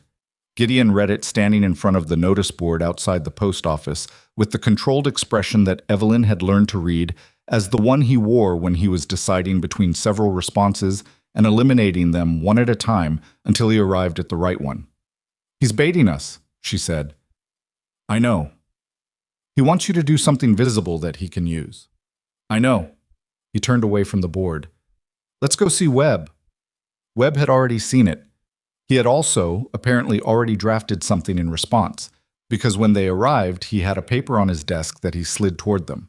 Not an advertisement, not a counter notice, but a letter. Addressed to Elias Drum at the Territorial Courier, signed by Webb, by Gideon, and with a space at the bottom for Evelyn. She read it.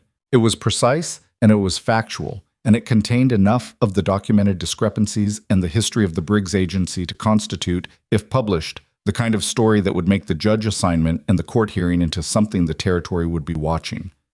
This is it, she said. It's what we have, Webb said. I want you to understand what.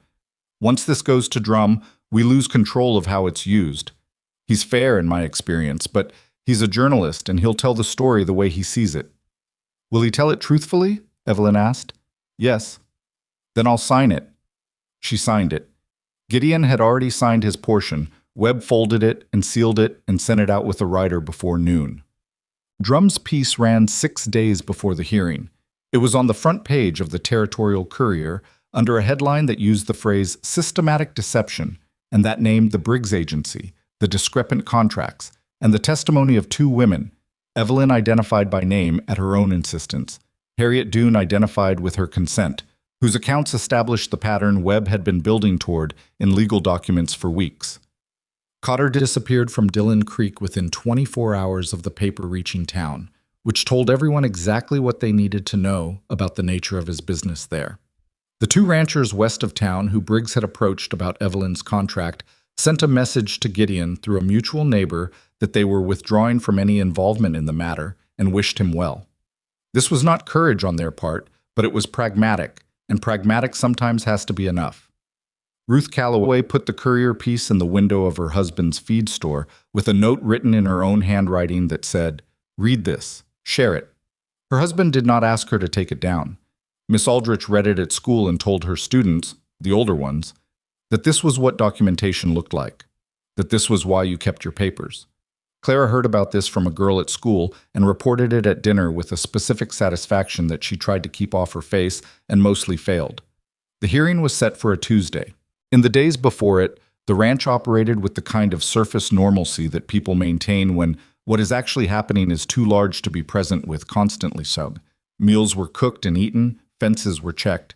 Thomas did his schoolwork badly and was told by Evelyn that badly was still doing it, and better than not. And June's rabbit acquired a small cloth hat that Evelyn sewed from a scrap of blue fabric, because June had asked, and it was a quiet evening, and the request was so entirely normal that it felt important to honor it.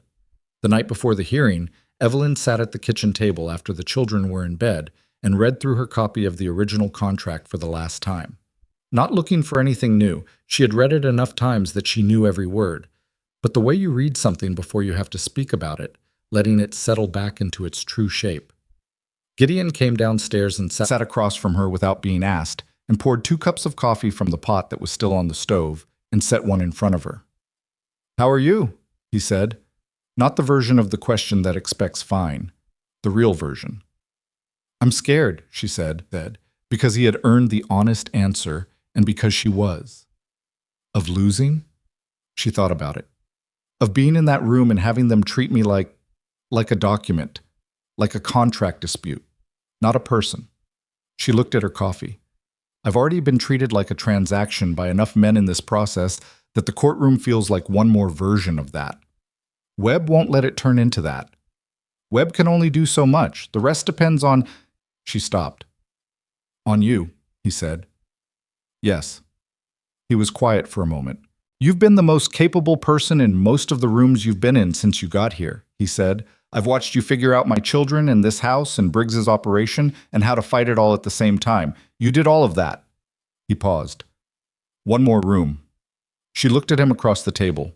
In the lamplight, he looked tired in the way that a man looks tired when he has been carrying things for a long time and is nearing the point where the weight becomes visible.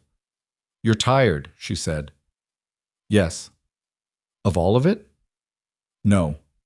He held her gaze. "Not of all of it." It was a simple thing to say. It was not a simple thing in the way he said it. She understood what it was, and she did not respond to it directly because the night before a court hearing was not the time to begin something that deserved to be begun properly, but she held it, and she thought, later. There is a later now. That is something. "Get sleep," she said. "You too," he said. Neither of them moved for another 10 minutes, and that was all right. The hearing was in the county courthouse, a room that smelled of wood oil and old paper, and the particular mustiness of a space where consequential things had been decided in the past, and the decisions had stayed in the walls.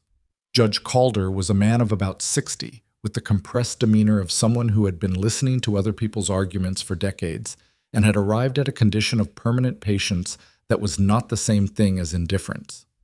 Briggs was there with his lawyer, a man named Farrow, who had the expensive suit and the practiced composure of someone accustomed to winning. Briggs himself sat at the table with his hands folded and his face arranged into the expression he used in professional settings: reasonable, concerned, The portrait of a man unfairly accused. Evelyn sat beside Webb and looked at Briggs and felt very clearly, in a way that required no drama, that she was not afraid of him anymore. She had been afraid of him in his office and afraid of him in the weeks since, and the fear had been reasonable given what he was capable of. But something had shifted in her between the barn roof and this room, and she could not have named the exact moment it happened. Calder called the proceedings to order. He was brisk in the way of a man who understands that efficiency is itself a kind of fairness. He had read the filings. He said this at the outset.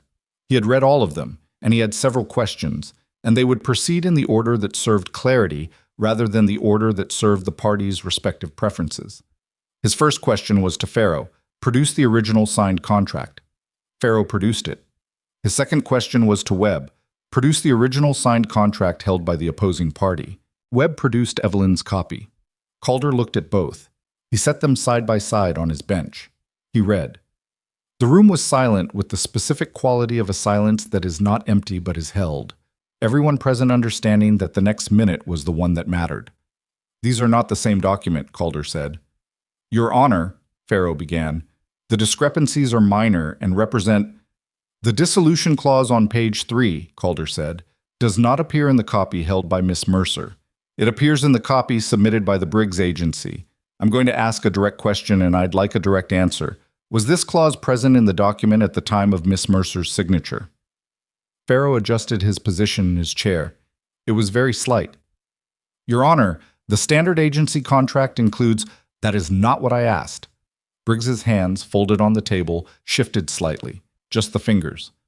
Webb stood. Your Honor, we'd like to present supporting evidence that this discrepancy is not a clerical error, but part of a consistent practice. What followed was 2 hours of testimony and documentation that Webb had built with the methodical patience of a man who understood that a case made from detail is harder to dismantle than one made from argument. Harriet Doone testified.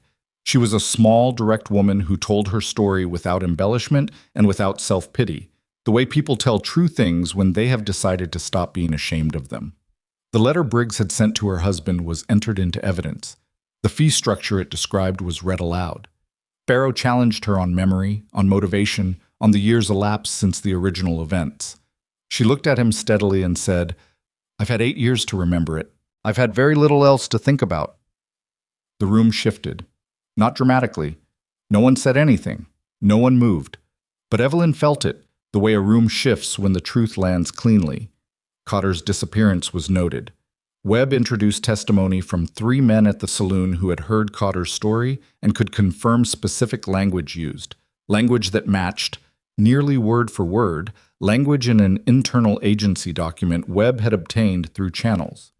He declined to specify entirely, but which had come from a former employee of the Briggs Agency who had kept copies out of what she described as a feeling that she might someday need them.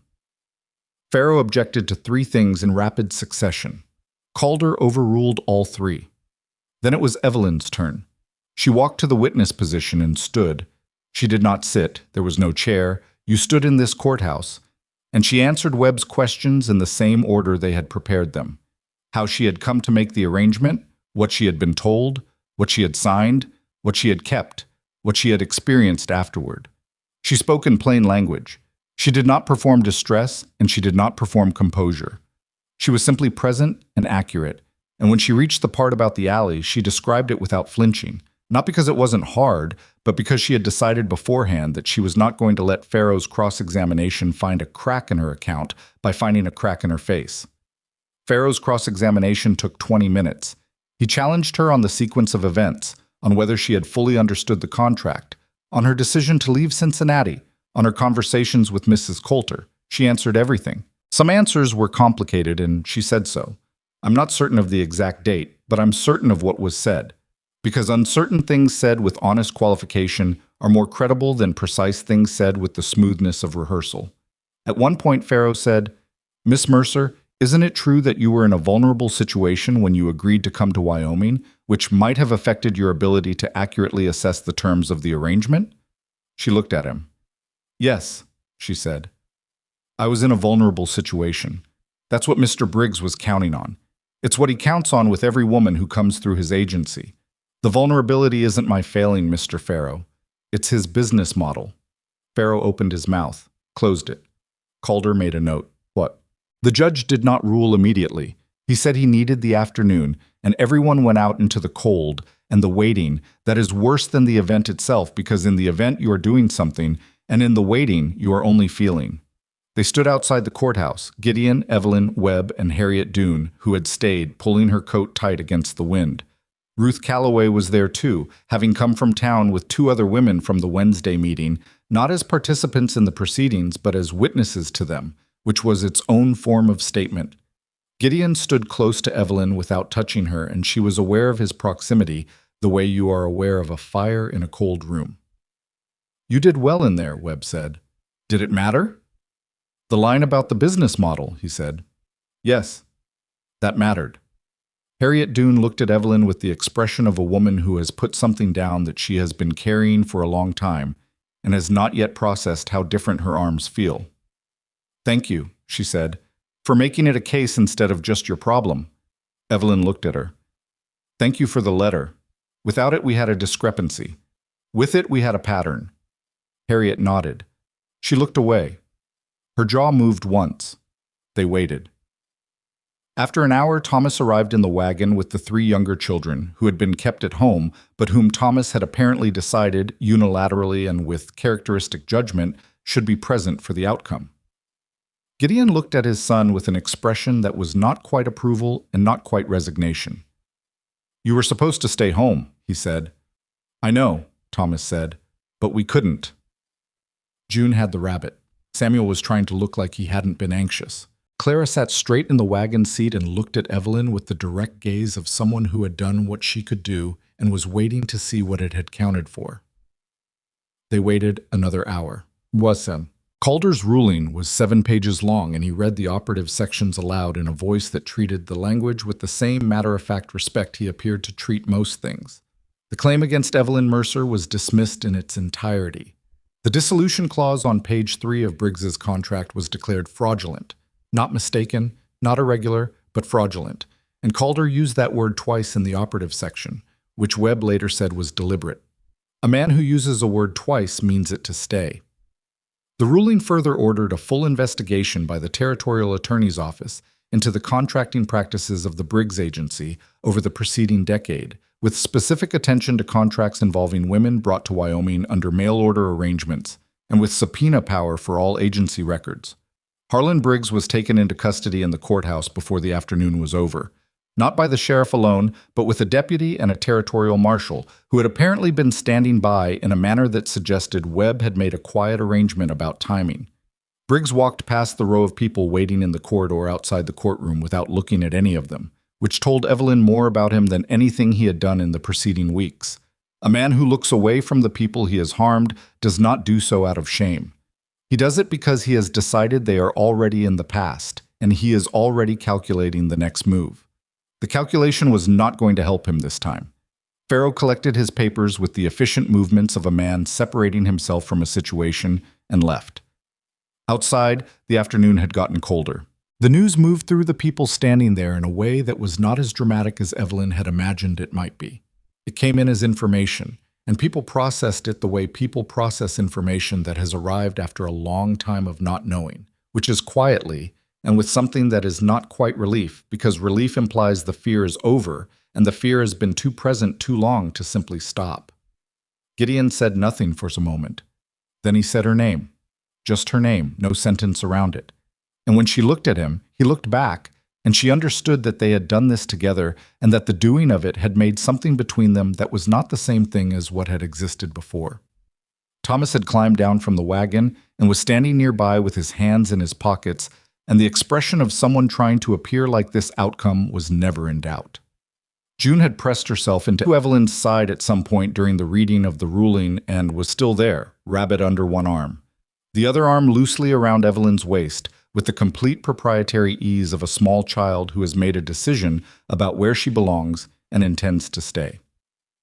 Harriet Doone shook Evelyn's hand, firmly, the way you shake hands with someone you respect, and said, I'm going to write to my daughter in Colorado. Tell her what happened here. Tell her to keep her papers, Evelyn said. Harriet made a sound that was somewhere between a laugh and something that wasn't. "Yes," she said. "I will."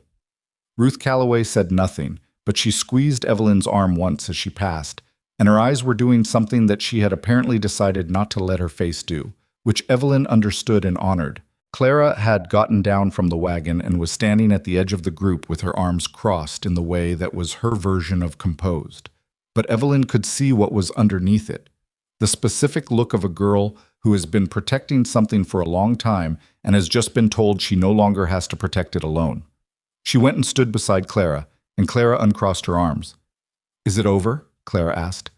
Not the main case. Clara understood the main case. She meant something else, and Evelyn knew what she meant. "The worst of it," Evelyn said, "but not everything." "No," Evelyn said honestly, "not everything. There'll be the investigation and more testimony, and the agency will fight some of it. But Briggs—" She paused. "Briggs is done here. His operation is done. The women who are going to come through his system won't now." Clara looked out toward the street where Briggs had been taken, then back. "Good," she said, with a quiet, permanent finality. Later, in the wagon on the way home, Samuel sat between Gideon and Evelyn on the front seat because he had claimed the position before Thomas could, and Thomas was still annoyed about this in the back. June was asleep against Clara's shoulder, the rabbit wedged between them. The road ran back toward the ranch through the cold and the long evening light, and no one talked very much. And the not talking was comfortable in the way that the not talking of people who have been through something together becomes comfortable. At some point, Samuel looked up at Evelyn and said, with the directness of 7-year-olds who have not yet acquired tact, "Are you going to stay now?" She looked at him, then at Gideon, who was watching the road, though there was something in the set of his jaw that was not entirely focused on the road. "Yes," she said. Samuel leaned against her side with the completeness of a child whose question has been answered to his satisfaction. In the back, Thomas was explaining to June's sleeping form something about the way the investigation would work, partly because he understood it, and partly because explaining things was how he processed them. Clara listened with her eyes partly closed. The ranch came up ahead, the long, low shape of the house, the barn at its angle, the fences running straight. Lights were in the windows because Clara had left a lamp burning when they went, which was something Evelyn had started doing and Clara had quietly adopted without being asked. It looked, in the early dark, like a home. Not a perfect one. Not one without its weight and its history and its unfinished business. But a home, the kind that gets made from difficult things, that is more solid for having been tested, that belongs to the people in it, not by chance, but by the accumulation of choices they have each made, one at a time, in the direction of staying. Gideon pulled the wagon to a stop, and the children climbed down and went inside with the noise of children coming home after a long day. And Gideon wrapped the reins and climbed down and came around to her side and offered his hand. Not because she needed the help, but because it was a gesture, and some gestures mean more than their function. She took it. They stood for a moment in the cold outside the house while the sounds of the children drifted out through the walls. "Thank you," she said. "For what?" "For the alley," she said. "For all of it." He looked at her. The lamp in the window put a low light across the yard. "I didn't do the hardest parts." "No," she agreed. "But you gave me somewhere to stand while I did them." He held her gaze. He opened his mouth and she thought he was about to say the thing that had been building between them for weeks, the thing she had set aside the night before the hearing because there hadn't been room for it yet. There was room now. But before he could speak, June's voice came through the window, high and carrying, announcing that she could not find the rabbit's hat and that this was an emergency. Evelyn's mouth moved. Gideon's mouth moved. "The hat," he said. "Blue fabric," she said. "Kitchen shelf, second from the left." He nodded. He was still holding her hand. He looked at it briefly and then let it go. Not abruptly, but with the careful deliberateness of a man setting something down that he intends to pick up again when the time is right. "Coming," he called toward the house. They went inside. The rabbit's hat was on the kitchen shelf, second from the left, exactly where Evelyn had said it would be. June received it with the gravity of someone reunited with something important and went to bed without further emergency, and the house settled into its nighttime sounds. The creak and tick of wood in the cold, The low argument Thomas was having with himself about something in the room above the kitchen, and then that too went quiet. Evelyn sat at the kitchen table for a while after everyone was in bed, not doing anything particular, just sitting. The lamp was low and the fire had gone to coals, and she was too tired to think in any organized way, but not tired enough to sleep, which was a condition she had been in enough times in her life to know it was best simply to wait out. What she felt was not what she had expected to feel. She had expected relief to be cleaner than this. She had expected the ruling and the arrest and the ride home and the children piling back into the house to add up to something that felt finished. Instead, what she felt was a kind of loosening, not of tension exactly, but of something she had been holding so consistently that she had stopped being aware of holding it, the way you stop being aware of a sound that has been present long enough to become background. Now that it was gone, she could hear the silence where it had been. She thought about Cincinnati. She thought about the letter she had written to her sister Martha from the boarding house in Dillon Creek. The letter that had not said "I am failing," but had said things are complicated in a way that Martha, who knew her, would have read correctly. She had not written to Martha since coming to the ranch. There had always been something more pressing, and also, she admitted to herself in the honesty of a late and quiet kitchen, she had not known what to say. She had not known what this was until she was far enough inside it to see its shape. She knew now. She would write to Martha in the morning. She got up and banked the coals and took the lamp and went to bed. And this time when she lay down, she was asleep. Before she had finished the thought, she started. The investigation that followed Calder's ruling was not fast. Legal proceedings in the territory moved at the pace of men traveling between towns on roads that were good in summer and unreliable in everything else. And the territorial attorney's office had other matters and limited staff, and a filing system that Webb described, with professional restraint, as optimistic. But it moved. Over the 6 weeks that followed the hearing, the investigators found what Webb had suspected and Evelyn had known from the moment she read her own contract against Briggs's version. The two-document system was not an accident or an irregularity. It was the operation.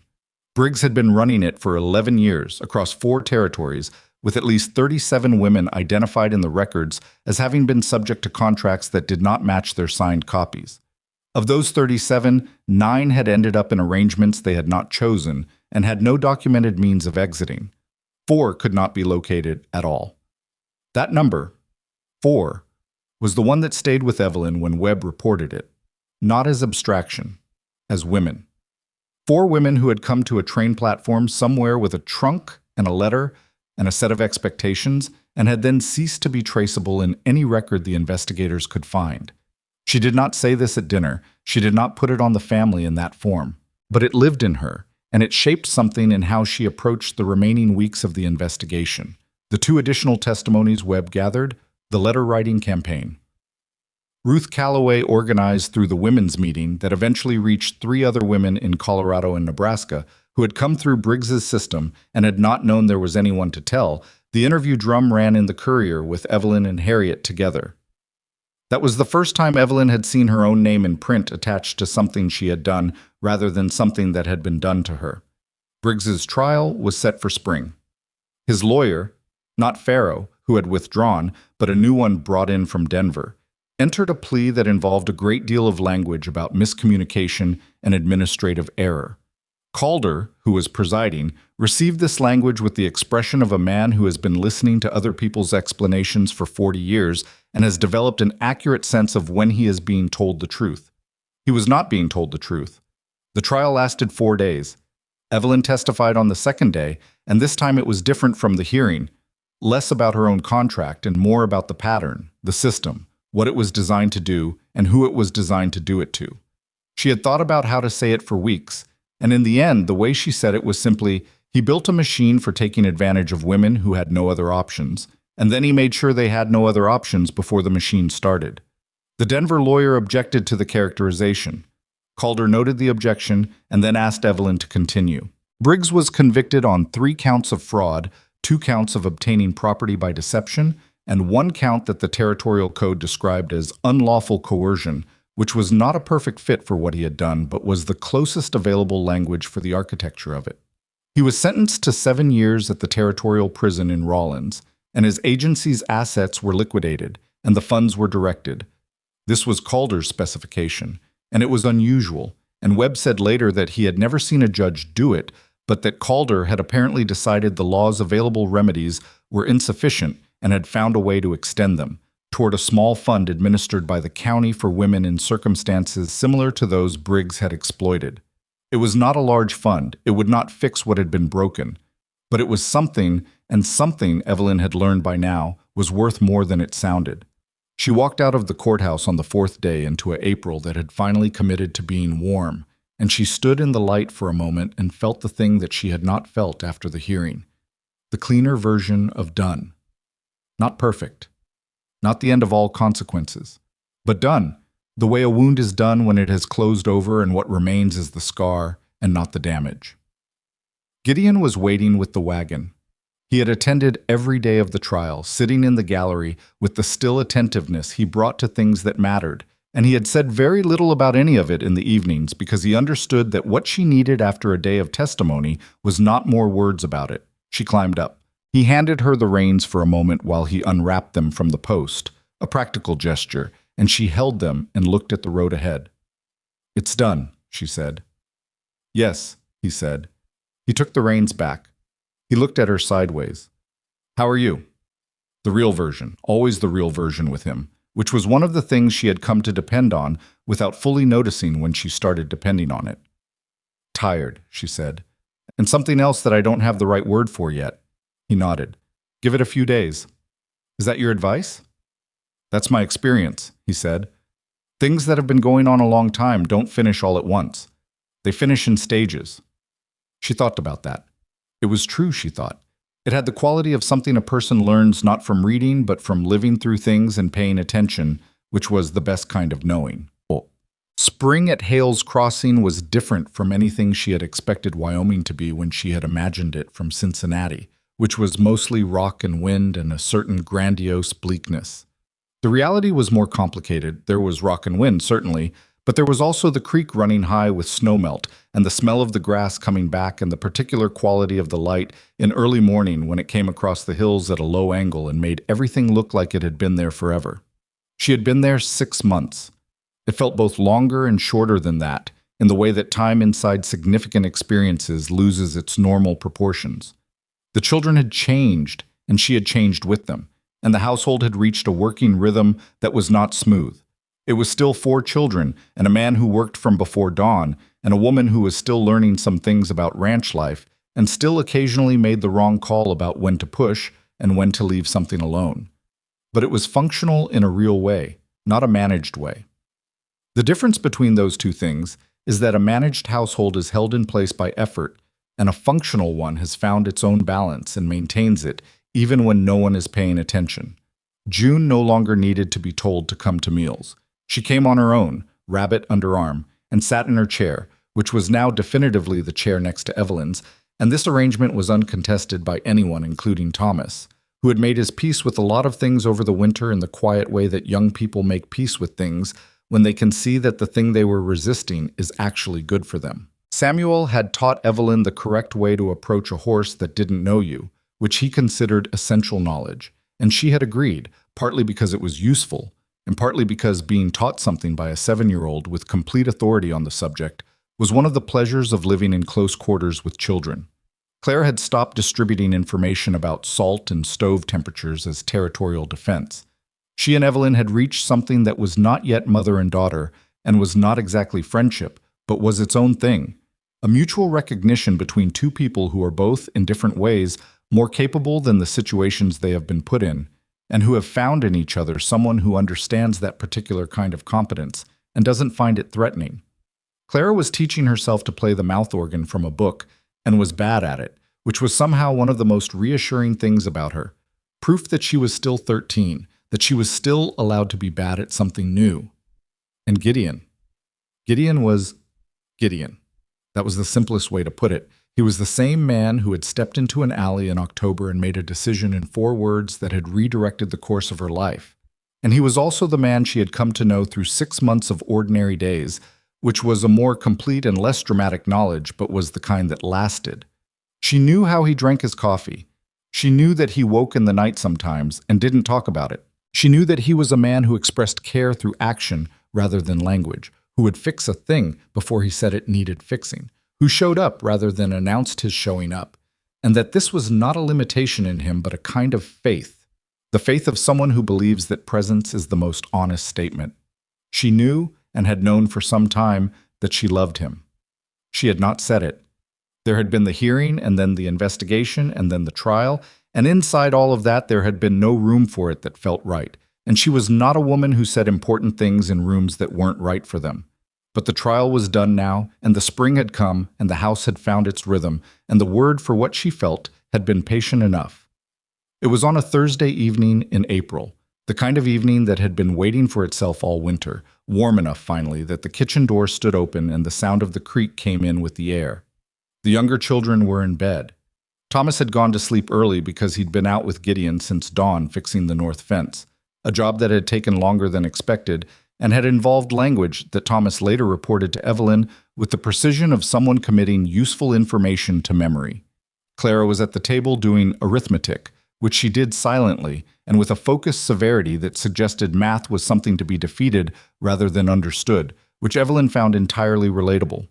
Gideon came in and washed at the basin and poured himself a cup of water and stood at the kitchen door looking out at the evening. Evelyn was mending. She had been mending for an hour, working through the basket that accumulated in a household of 4 children with the consistency of a natural process. She looked at his back and thought, now. Not because conditions were perfect, they were not. Clara was 12 feet away doing arithmetic. The mending basket was half full. These were not the circumstances of a scene from a story, but waiting for perfect conditions for important things was a way of never having them, and she had used up her patience for that strategy. "Gideon," she said. He turned. Clara did not look up. She set down the mending. She looked at him in the way she had learned to look at him, directly, without managing the directness. "I need to say something, and I'd rather say it than keep not saying it." He waited. "I love you," she said. "I've known it for a while. I'm not saying it to make it into something that needs a response right now. I'm saying it because it's true, and I'm tired of it living only in my head." Clara's pencil stopped moving. Gideon looked at her. Something moved through his face, not surprise exactly, but the expression of a man who has been carrying a word for months and has just heard someone else say it first and is working out how he feels about that. "Clara," he said, without looking away from Evelyn. "I'm not here," Clara said. Her pencil started moving again. He crossed the kitchen. He sat down across from her at the table, in the chair where he sat every evening, the familiar chair in the familiar kitchen with the door open to the April evening, and he looked at her the way he looked at things that mattered. "I know," he said. "I've known for a while, too." "Then why?" "Because there was always something," he said. "The hearing, the men at the ranch, the trial. I didn't want to say it in the middle of something hard and have you not be able to trust it, not be able to know if I was saying it because it was true or because the moment called for it." She looked at him. She understood this. It was in fact exactly the kind of reasoning she respected about him. He did not take the easy version of things, even when the easy version was available and tempting. "It's true," he said simply. "It's been true for some time. I love you, and I'd like—" He paused. He glanced toward Clara, whose pencil was moving with great deliberateness. "I'd like to ask you something. Not tonight, because Clara is very loudly not being here, and I'd rather she actually not be here. But soon." Evelyn's mouth moved. "Okay," she said. "Okay," he said. Clara's pencil stopped. "For the record," she said to her arithmetic, "I think it's a good idea." "Clara," Gideon said. "I'm not here," she said. He asked her on a Sunday, which was the one morning in the week when the ranch allowed itself to move at a slower pace. The children had gone to the creek, Thomas nominally in charge, which Samuel was contesting on procedural grounds as they left, and Evelyn was in the kitchen and Gideon came in and stood in the doorway. The way he had stood in the doorway on her first morning here, except that 6 months had made it a completely different doorway in all the ways that mattered. He did not have a ring. He told her this first, directly, with the slight awkwardness of a man addressing a practical gap in what he had planned. "I'm going to get one. From the jeweler in town. I should have gotten it first, but I didn't want to wait any longer to ask while I waited for a ring, and it seemed backwards." "It is backwards," she said. "I know." He looked at her. "Evelyn, I know what you came here looking for wasn't this. I know you came looking for a fresh start, and you got 6 months of legal proceedings and 4 children and a house that was falling behind on its mending when you arrived. The mending is caught up now, she said. It is. His mouth shifted. What I'm asking, it's not because you have nowhere else to go. You've had somewhere else to go for a while now. Webb got you that offer from the schoolhouse, you told me about it, and I know you turned it down and I don't know entirely why. Because I didn't want to leave, she said. He stopped. It was an obligation, she said. It stopped being obligation a long time ago. I stay because I want to be here. Because this is mine. This house and these children and this creek and... She paused. You. That's why I stay. He looked at her for a long moment. Outside the creek ran. And somewhere downstream, Thomas and Samuel were audibly disagreeing about something. Will you marry me? He said. Yes, she said. No hesitation. Not because there was nothing to think about, but because she had already thought about it extensively over the long winter and the trial and the April evenings, and the thinking was done. He crossed the kitchen and took her face in his hands, work-roughened hands, the hands of a man who has been building and fixing things for years. And he kissed her once, carefully, the way you do the first time with something you intend to keep. From somewhere outside, June's voice rose above the creek noise, announcing in the carrying tone of 5-year-olds that Samuel had taken the rabbit's hat as evidence in some dispute, and that this was not acceptable. Gideon put his forehead against hers. "Welcome to your family," he said. She laughed. Actually laughed, with the full unguarded quality of it, and it felt good in the way that things feel good when you have been serious for a very long time, and your body remembers that it is also capable of this. They were married in May, on a Saturday, in the yard at Hale's Crossing, because Evelyn had suggested it, and Gideon had agreed, and the children had strong and competing opinions about the decorations that were ultimately resolved through negotiation, with Clara holding final authority and exercising it with the confidence of someone who has been waiting to be trusted with something like this. Webb came. Ruth Calloway came with her husband, who turned out to be a quiet man who shook hands firmly and said very little and seemed to mean all of it. Miss Aldrich came. Harriet Doone came from east of town and brought her sister, and the two of them stood together at the edge of the gathering with the look of women who are calculating something they have been calculating for a long time and are finally getting close to an answer. There was no minister, because Evelyn had not asked for one, and Gideon had not suggested it, and what they had instead was Webb, who was a notary and therefore legally sufficient, and who read the ceremony from a document with the same measured attention he brought to all documents, which Evelyn found appropriate. She wore the dark blue wool dress. It was the only dress she had brought from Cincinnati that she still owned, the one she had not sold, and it had been mended twice more in the month since she arrived, and the mending was visible if you looked for it, but she had stopped looking for it, because a thing that has been mended is not less for having needed mending, and she had decided some time ago that this was true of dresses and also of people. June stood beside her in a dress that Clara had altered for the occasion, with a kind of focused competence that had made Evelyn's chest do something complicated. June held the rabbit, which had been given a new hat for the occasion, a slightly better one than the first, with a small ribbon that June had chosen herself from Ruth Calloway's sewing basket. Thomas stood straight in his good clothes with the expression of a boy trying very hard not to show that anything was happening to him emotionally and not entirely succeeding.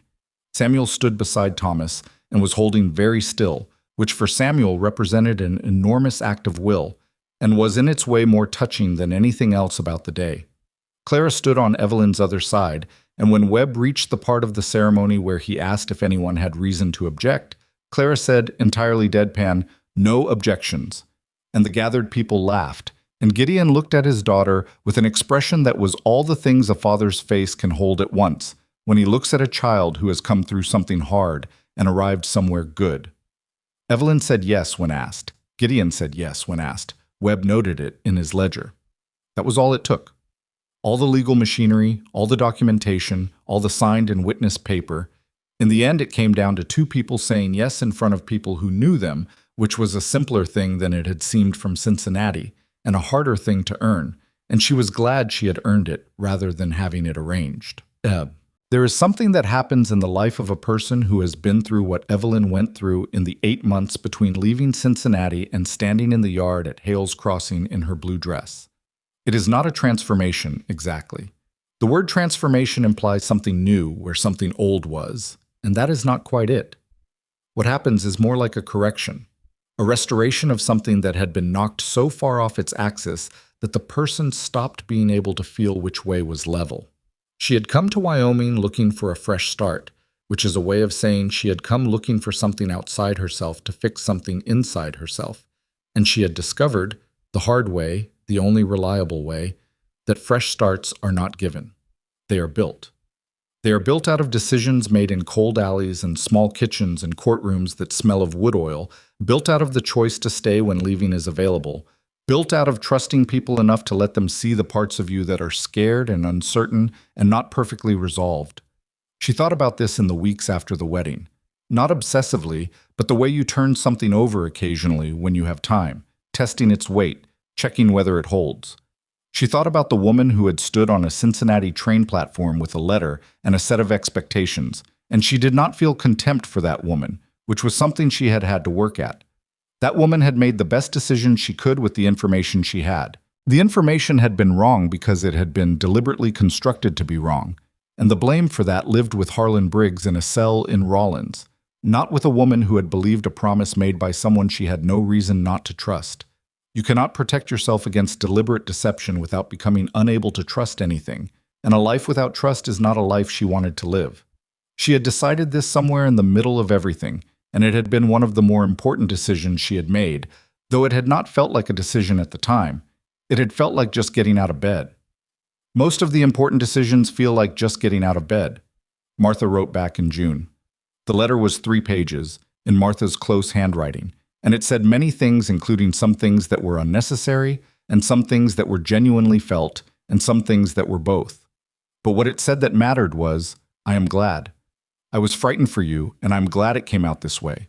And I'm glad you found something worth staying for. And then, in the careful handwriting of a woman choosing her words, you always were the one who could stand the hardest things. I just sometimes forget to say that I know it. Evelyn read that letter at the kitchen table and let herself feel it, all of it, without managing any part of it. Then she wrote back. She told Martha about the children. She told her about the creek and the spring and the trial. She told her about Webb and Ruth and Harriet, and about Clara on the barn roof, and about June and the rabbit's hat. She wrote 6 pages, which was more than she had written to anyone in years, and at the end she said, come visit. There is room, and Wyoming is something you have to see to believe, which I mean in the best possible way. Martha came in August. She stayed for 2 weeks, and by the end of the first week, June had decided that Martha was also hers, and Martha, who had 3 children of her own and understood the operational requirements of being claimed by a 5-year-old, accepted this with good grace. She helped with the harvest preparation, and she and Clara spent an afternoon together that neither of them fully reported, though Clara emerged from it with a book that had been in Martha's bag, and Martha emerged from it looking like a woman who has been impressed by something she didn't expect. On her last night, Martha sat with Evelyn on the porch after the children were in bed, and Gideon had gone to check on something in the barn the way he sometimes did in the evenings, giving them space in the way he gave people things, without announcing it. This isn't what I thought it would be, Martha said. What did you think it would be? I don't know. Less real, I suppose. I thought I'd come and find you making the best of something. She looked out at the yard, at the fences running in the last light. But you're not making the best of something. You're just living. Yes, Evelyn said. That's the hard version, Martha said. Not the arranged version, not the managed version. She paused. The real one. Yes, Evelyn said again. Martha was quiet for a while. The creek made its sound. Somewhere in the barn something moved, a horse shifting its weight, or Gideon, or both. I'm glad you didn't come back, Martha said finally. Not without difficulty. The kind of thing a person says when they mean it, but it costs something to mean it. I almost did, Evelyn said. I know, but you didn't. Martha looked at her. You stayed. I stayed, Evelyn said. What? The Briggs investigation ultimately identified 41 women across 5 territories. Of those, 23 were located and contacted. Of the 23, 14 were in arrangements they had entered under fraudulent terms, and 8 of those eventually accessed legal remedies that Calder's ruling had opened. Not easily, not quickly, not without cost, but eventually. The fund Calder had established was small and was exhausted within 2 years, but its existence had established a precedent that Webb cited in a letter to the territorial legislature the following session, and the letter was one of several that contributed to an amendment in the contracting law that provided modest but real protections for women entering arrangement-based marriages in the territory. Modest. Real. Evelyn had come to understand those two words as a pair, inseparable, and had come to regard their combination as something worth protecting rather than something to apologize for. She did not think of herself as someone who had changed the law. She thought of herself as someone who had kept her copy of a document and told the truth about it when she was asked. The change in the law was what happened downstream from that. A person can only manage their own part of a current. What she had managed was this. She had not surrendered. Not in the alley, and not at the hearing, and not in the 6 months of ordinary days between one and the other that were, in many ways, harder than either. The ordinary days are where most of the real work happens. The dramatic moments, the alley, the barn roof, the courtroom, those are the visible parts. But the visible parts are supported by everything underneath, and what was underneath was 6 months of biscuits and mending and bone broth and arithmetic, and a cloth rabbit with a succession of small hats, and one morning in April with the kitchen door open to the sound of a creek that had been running through this land longer than any of them had been here, and would continue running long after they were gone. That creek was still running in August when Martha left, and in September when Thomas started his second year of proper schooling in town and discovered, to his own significant surprise, that he was good at it. It was running in October when June turned 6, and the birthday cake Evelyn made collapsed in the middle, from some structural failure she did not fully diagnose, but which June regarded as an interesting feature rather than a problem, and ate around with great interest. It was running the first time Clara played a full recognizable song on the mouth organ. A simple thing, 3 notes repeating, nothing that would move anyone who heard it. And everyone at the dinner table stopped talking to listen, and Clara went red but kept playing, and Gideon caught Evelyn's eye across the table, and they looked at each other the way people look at each other when they are in the middle of exactly the life they chose, and they both know it. The life they chose. That was the true thing underneath all the other things. Not the life arranged for them, not the life left over after something better fell through, not the life that was the best available option given the circumstances. The life they chose, in the way that choosing requires, actively, with cost, with the understanding that choosing something means you are also choosing all the things it comes with, the difficulty and the imperfection and the ordinariness, and the 4 children who are not all easy, and the ranch that is not always solvent, and the winters that are longer than anything she had prepared for in Ohio. She would choose it again. She knew this with the same flat certainty with which she knew other basic things. The compass direction of the creek from the house, the temperature at which the kitchen stove stopped being reliable on the left side, the sound of Gideon's boots on the porch step in the evening. There is a thing that people say about fresh starts, about new beginnings, about leaving the past behind and stepping into something clean and new. Evelyn had thought she understood this when she bought her train ticket in Cincinnati. She understood it differently now. What she understood now was that there is no clean start. There is only the next decision and the one after that, made in whatever room you happen to be standing in, with whatever you happen to have in your hands. The past does not stay behind. It comes with you, and the question is not whether you can escape it, but whether you can carry it without letting it steer. She had carried hers. She was still carrying it. She expected to carry it for the rest of her life, because that was the honest version of things, and she had committed to the honest version. But she was carrying it in a house with a creek outside, and a man who asked the real version of questions, and 4 children who had, in the specific and irreversible way of children, made her theirs, and who were therefore, just as irreversibly, hers. That was enough. It was more than enough. It was, in the end, everything.